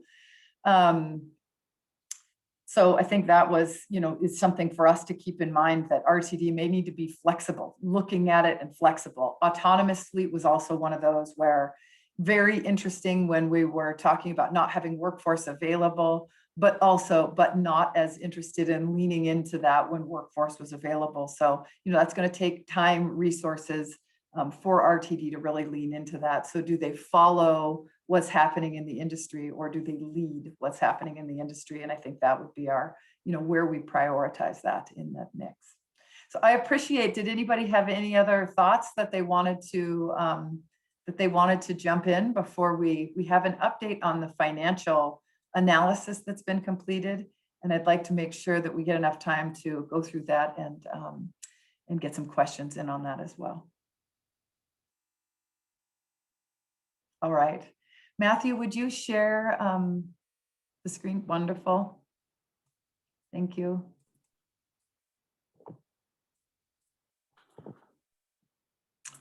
And I think we've got Alyssa and Simon with us to help step through the financial analysis. Thanks, Holly. Matthew, you can move on to the next slide. Thanks. So building on Doug's presentation that took place in July on the midterm plan, we've developed a baseline financial picture for RTD in the 2030 and 2050 horizons. It's just important to note before we step into this, that this is a baseline picture. It's not directly linked to the scenario and exercise that you all just completed. Next slide, please. So in the previous discussion that went on in July, Doug touched on some of RTD's general financial challenges, including meeting the RTD fiscal policy, maintaining a balanced budget and what those trade-offs would be, and aligning the budget with strategic outcomes. Some of the one-time or periodic challenges that were discussed included an over $200 million backlog state of good repair needs and ongoing asset repair and replacement. Some of the recurring challenges that were discussed included maintaining service levels, some of the contractual and inflationary increases in costs, potential outcomes of the fare study and equity analysis, and funding for pensions and other liabilities. Next slide, please. So RTD's current financial challenges are pretty similar to what was presented in July. Inflation on transit costs has been very high this year. Fare revenues are low and ridership hasn't rebounded. Cost growth is outpacing revenue growth. The state of good repair backlog is significant. And the one-time COVID relief funds will not be available through the end of the midterm and long-term horizons. So together, these factors make it difficult to reestablish service. Next slide, please. All right, next slide again, thanks. So this slide summarizes the key assumptions underpinning the long-range financial projections for the baseline scenario. In the baseline scenario, we're assuming operating costs will continue to grow with inflation, state of good repair investments will be prioritized, and no capital expansion projects. Next slide, please. So this slide is showing the total revenues and total expenses for different snapshots in time. We have the first year of the 6-year midterm plan, 2022, the last year of the 6-year midterm plan, 2027. We have 2030 for the 10-year horizon, and then 2050 for the 30-year horizon. So in 2022, we have a deficit which we're able to cover with existing reserve balances. 2027 revenues and expenses are approximately equal. And then due to what we explained earlier, as cost growth is outpacing revenue growth, we start showing deficits in 2030. But in the long term, Fast Track's debt service payments go down, and this results in a slight excess in revenues by 2050. But overall, funds are tight through the entire period based on the existing revenues. Next slide, please. This slide shows the makeup of base and Fast Track's expenses over the entire period from 2022 through 2050. So the majority of base expenses are comprised of operating expenses, while for Fast Tracks, the expenses are primarily split between paying for debt service commitments to support construction of the Fast Track system and the operating expenses. Next slide, please.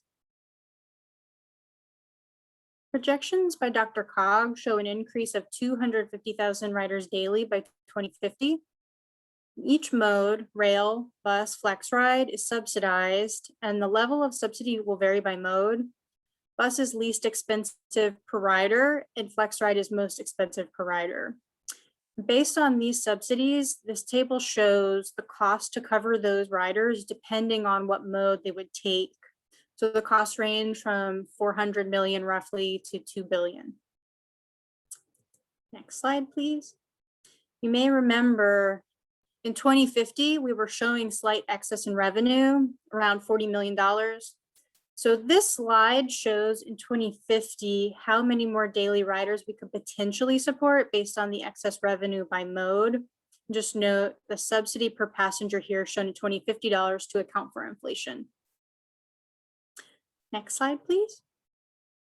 So to summarize, funding is tight in the 6-year midterm horizon, but also in 2030 and in 2050, with very limited excess revenues in the 30-year horizon. So this leaves RTD limited to no capacity for expansion capital projects at this time. And it's important to consider that any service addition will have to be dimensioned based on available resources.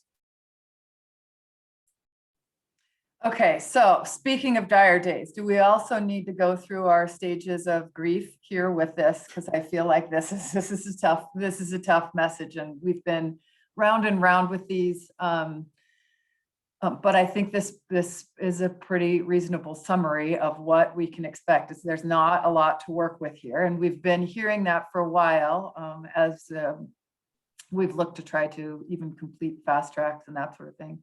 So Alyssa, there is a question in the chat about when the fast track debt, when does that happen through that 2050 timeframe we're talking about? Around mid 2040s, the fast track's debt service payments will go down, but there's still debt service through the 2050 period. So I don't actually know what year, but it's at some point after 2050 right now. When it's completely paid off after 2050. Okay. And that, but the reduction that happens in the mid 2040s is where we start to get we show a little bit where we're finally over our revenues. Our revenues are slightly over our expenses. Okay. Right. Other questions, Commissioner Levy? If land use changes are factored in, more riders could be served with this existing routes, especially on the rail lines. Yeah, I just unmuted myself here on that. You know, that the scenario that you modeled there with the more concentrated land use produced really great results without much in additional investment. And that seems like an area that we really need to start focusing on, and people make that observation all the time about the connection. And I think I've said this before in this meeting space that, you know, we focus on it, we say this is obvious, but we're not really putting enough attention on how to actually operationalize that link. How do we drive more concentrated development patterns so that this cost per boarding for light rail and commuter rail of $10 per boarding can come down closer to the $5. You know, it's land use. Those lines are in place, and so I really think that's the direction to go. That's helpful, thank you. Jamie, I see you have a comment. Yeah, you know, transportation is we forget about the benefits that it has to the environment, and it just seems like the state provides very little to no funding for transit to support that. And you know, I think that has to change. That that transit is a big part of lowering pollution. So you know, if there are environment dollars out there, transportation has to be a part of that. Yeah, I do feel like the recent funding that we're talking about goes at the local level and does not go to RTD. And I don't know if somebody from RTD wants to speak to that, but I think we're not headed there right now, but I like the idea of it, Jamie. Kate, I see you have a hand up. Getting to the mute button. The other thing we're not doing is we're not offering any sticks or carrots. We have to get people out of their cars and onto transit. And there's a variety of ways to do that, like putting a tax on every parking space, like charging people based on their car usage, like subsidizing transit from those dollars. And we have not made any move as yet. The only one that I know about, which was the E-Trip, employer trip reduction program, I guess, showed up. A lot of people went, yay, yay, yay, and then it went away. So I think that we need to look more at that kind of stuff. Thanks. Super, thank you. Mayor Millet? So I always appreciate an incentive rather, I always like my carrots, not my sticks. So I would always advocate for that. But I just want to go back to the land use comment. I mean, and again, it's a parochial comment, but Lone Tree has been very, very thoughtful about its land use, particularly around our light rail stations, putting high concentration of employers and housing there. We're still not seeing the ridership. And so granted, a lot of this has happened, those lines opened in May of 2019, and we have not had all of our large employers back in the office yet. But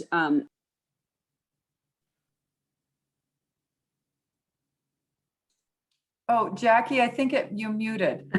shoot, sorry, I did it. I don't know, but I think there needs to be more incentives offered for our large employers that particularly adjacent or large office buildings, it doesn't just have to be an employer adjacent to our light rail lines, to really try and encourage more ridership there, even if it's folks are only coming in 2 or 3 days a week.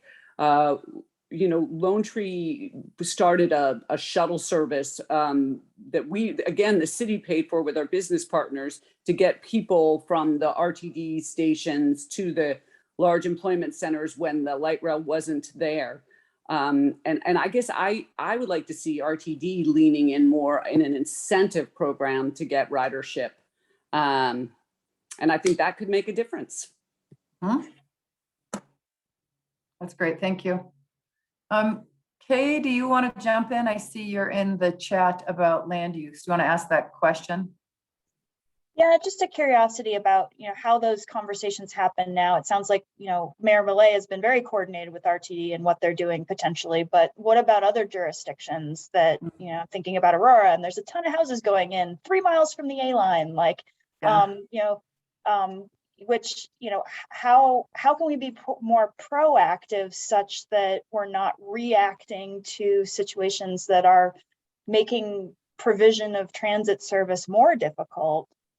How can we have those conversations earlier such that, we don't end up in pickles like that? Right. Bill Soroy, this seems like a good one for you to respond to, and RTD's role. And obviously you're not in control of land use, but where you are when you're at the table and when you're not. Yeah, thanks, Holly.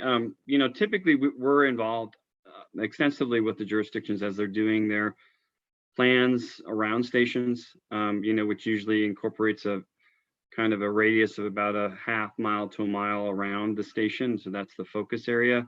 But I'll just say one thing related to land use that I think is that this, what we've found is that putting in development next to stations does not always generate always ridership. I think Mayor Millet has it right that there needs to be incentives on top of that. We've seen people that have incorporated, TDM strategies and purchased, passes as being a thing. The other thing that I think is a huge impact on ridership is affordable housing, which is a huge issue regionally. And we've done a study in the last year that shows that affordable housings are people living in affordable housing are obviously much more likely to use transit if they're living near stations. So those are some of the factors that we certainly are engaged with. We at RTD have just adopted earlier this year a new ETOD policy, equitable TOD policy, to promote our preference or an encouragement of local jurisdictions to incorporate affordable housing around our stations, because we do think it really is needed and is something that we think we can benefit from.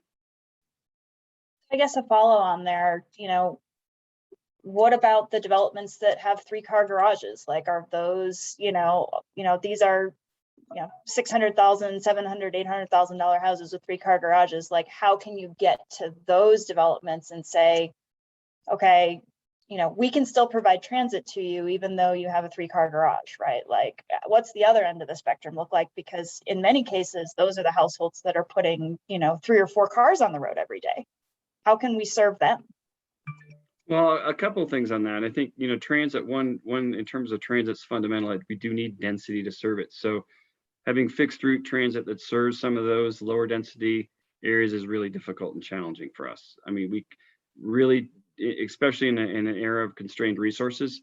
But what I would say is that there are opportunities to create connections, either through, facilitation of kind of some of the on-demand stuff, as well as, frankly, we do have parking at our stations, and sometimes those kinds of folks do use our stations and actually park there. But again, it's a real challenge because it's, fundamental to transit is having, when you have fixed route transit, is serving with density. But in those lower, as we've talked about with the family of services, some of those areas they're not prone to that. So how can we use other types of services that may serve those kind of areas? Right.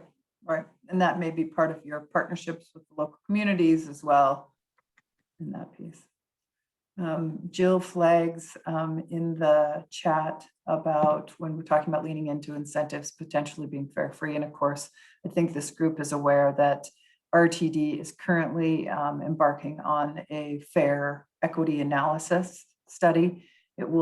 I think it won't officially start for a bit of time here, but they are taking that into account. And one thing that they will be looking at is the possibility of changing the fare structure in general. Reduced fare and free could be in that mix. All right, thank you so much for that conversation. I think that was really helpful, great input and insights. Alyssa, thank you for the, even though we would like you to have better findings, we appreciate your analysis. Holly, there's one quick question that we missed on the chat. Yes. I thought I threw in from Commissioner Levy. Do we have any information about changing boundaries and what the effect would be? Oh, yes. So let's do this. We do have an analysis that we are undertaking. We actually are largely done with that. And we will be presenting that at the next meeting in November. So it's just under review right now. So we'll give you some feedback on that if that works for you in a month. It's a little teaser for coming next month. Let's see, it looks like we have Dea flags the critical nature of affordable housing. It's also expensive to build. It's expensive to build in our hot market. That's true. What is RTD doing to prioritize affordable housing when bidding on RTD owned properties? Bill, do you have any feedback on that? And we'll hit these couple questions, and then I'd like to Julie to talk about some of our public engagement as well.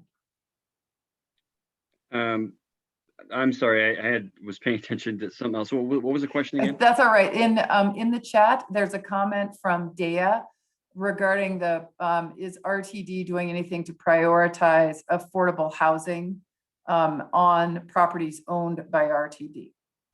Yes, I'm actually referring to our equitable TOD policy, again, that the board adopted earlier this year. We do identify kind of more flexibility and kind of a preference for affordable housing on land that we own. And so as we typically get unsolicited proposals, we are really trying to push people to think about affordable housing. But one thing that we need partnership on is with local jurisdictions, which typically are the ones that provide that kind of financial incentives for that affordable housing to happen. Super, thank you. And then just so everyone gets a flag for this, Kathleen has put a link for Boulder Junction in the chat. And it is, Boulder Junction is a good example of how they've done an overlay district, how they handle parking and manage that. And there's some interesting stuff there for us to take a look at. Okay, Julie, do you want to take us home? You bet. You bet. Just really quick highlight on the public engagement. We have been really focusing on small group meetings over the last several months. It's been a lot of fun. We've done, I think, 15 total so far, TMOs and TMAs and LCCs and Colorado Center for the Blind. So it's been a lot of these were groups that we met with a year ago. And so they helped us devise the guiding principles. And now we're coming back out, and really it's been a discussion about strategies. So if you look at RTD's guiding principles, you look at where we're going as an organization, what are those strategies? What are those pain points that you're seeing? And so we've gotten some fantastic feedback from these groups. We have a kind of a summary document of all the strategies by guiding principle that we've been pulling together on these. So these have been just fantastic meetings, as well as with our RTD Citizens Advisory Committee and the local governments team meeting. So we've had a lot of smaller touch points as we've been continuing our technical analysis. So now as we're getting closer to the end of our technical analysis, you're going to see a bigger push in the public facing. We are doing telephone town halls right now. As a matter of fact, they started last night. And so they're for each of the 15 RTD board members. And we are asking some Reimagine questions on those. Got some really interesting feedback last night. So those are going on right now. The big push you're going to see is probably going to be earlier next year, where we're going to do formal public meetings. We are going to have a large survey that we are going to be sending out that we would love your help for distribution around the mobility plan for the future strategies, as well as around the SOP. And additionally, we're going to be looking at opportunities for some youth listening sessions early next year as well. So really, we've been doing these small group meetings to really help inform the technical work. And then come early next year, we're going back out to the public to really get a reaction on some of the recommendations that we're developing at that point. So more to come, and we'll definitely keep all you involved and love your help, for example, getting the survey out and letting people know that we're looking for feedback. And then next slide, just kind of our last. We've got the SOP for, Holly kind of went through some of this earlier. We've got the SOP for board consideration early next year. Again, that's when our big public push will happen. We are going to be rescheduling the rebuilding service working group. That will be coming in the November timeframe. Please let Holly know we are very excited about getting the local planning working group set up for early November. And then we'll be regrouping with you back in November. We'll be excited to see that. Kathleen, it looks like you have a quick question for us. Yeah, thanks. I wasn't sure where this fit in the agenda today, and so maybe it's part of what could come forward in the future, but it was helpful to see the analysis from RTD's financial forecasting and then the different scenarios we talked about today. But a report I just read the other night was Dr. Cog's congestion report, the annual report, and it was forecasting traffic congestion and different metrics for the 2050 future. And so my question is, how is the analysis process that's being done through Reimagine Rtd with RTD and Dr. Cog, how is it connecting with those traffic forecasts that are coming out of the congestion report? Because frankly, I was stunned when I saw the 2050 forecast for traffic, hours of delay, VMT increase, and all of that coming out of the Dr. Cog report, and then seeing what we talked about today. How are we connecting the dots? Because we know we need a different future that has, cleaner air, addressing our climate crisis, providing affordable mobility choice. And I feel like we have these studies happening in parallel timeframes, but I'm not understanding how we're cross-checking the numbers and cross-checking the data. And maybe it goes in this case to what is the cost of not growing our transit? There's a price tag for that too. So I guess it's just food for thought as we go forward with this additional work. I'm trying to understand how we're connecting the dots across all of these different studies. Yes. So I will, I'll just give you a little teaser on that. We can continue that conversation because I like that approach. But just so everybody on the call understands the modeling, the base of the modeling we use is the same base of modeling that Dr. Cog uses. So when they're talking about congestion, and our ridership and our estimates that you saw today are reflecting congestion that is anticipated through the Dr. Cog model. They're linked and have similar land use. They have similar background network socioeconomic data, all of that good stuff. So there is a good link there, but I think it does not change at all, Kathleen, your point of like, we're trying to affect that future, right? And influence that. And that's what I think this conversation is absolutely all about. And the mobility plan for the future needs to be taking into account what RTD's specific role within making that change is, and making sure that we have RTD pointed in the right direction the best we can in a future that we can't, we have no crystal ball for, but we're going to do the best we can to help them be resilient and responsive to that future. Okay, thank you. Okay, if there is nothing else, I think we are through today. And I just want to thank you again for your time and your terrific input and feedback on our exercise and the great questions. And we'll be back in about a month with some more information. We'll have some information on more information on mobility as a service, RTD as an integrator, some recommendations around that. We'll have some information for you on the district boundaries and some more follow-up on the financial analysis and what we'll be able to afford to do and what we'll need to, where we might need to redirect our energy as well. So thank you again, everybody. And if anything comes up between now and then, please email me. All right. Thank you all. Thanks so much. Thanks. Bye-bye.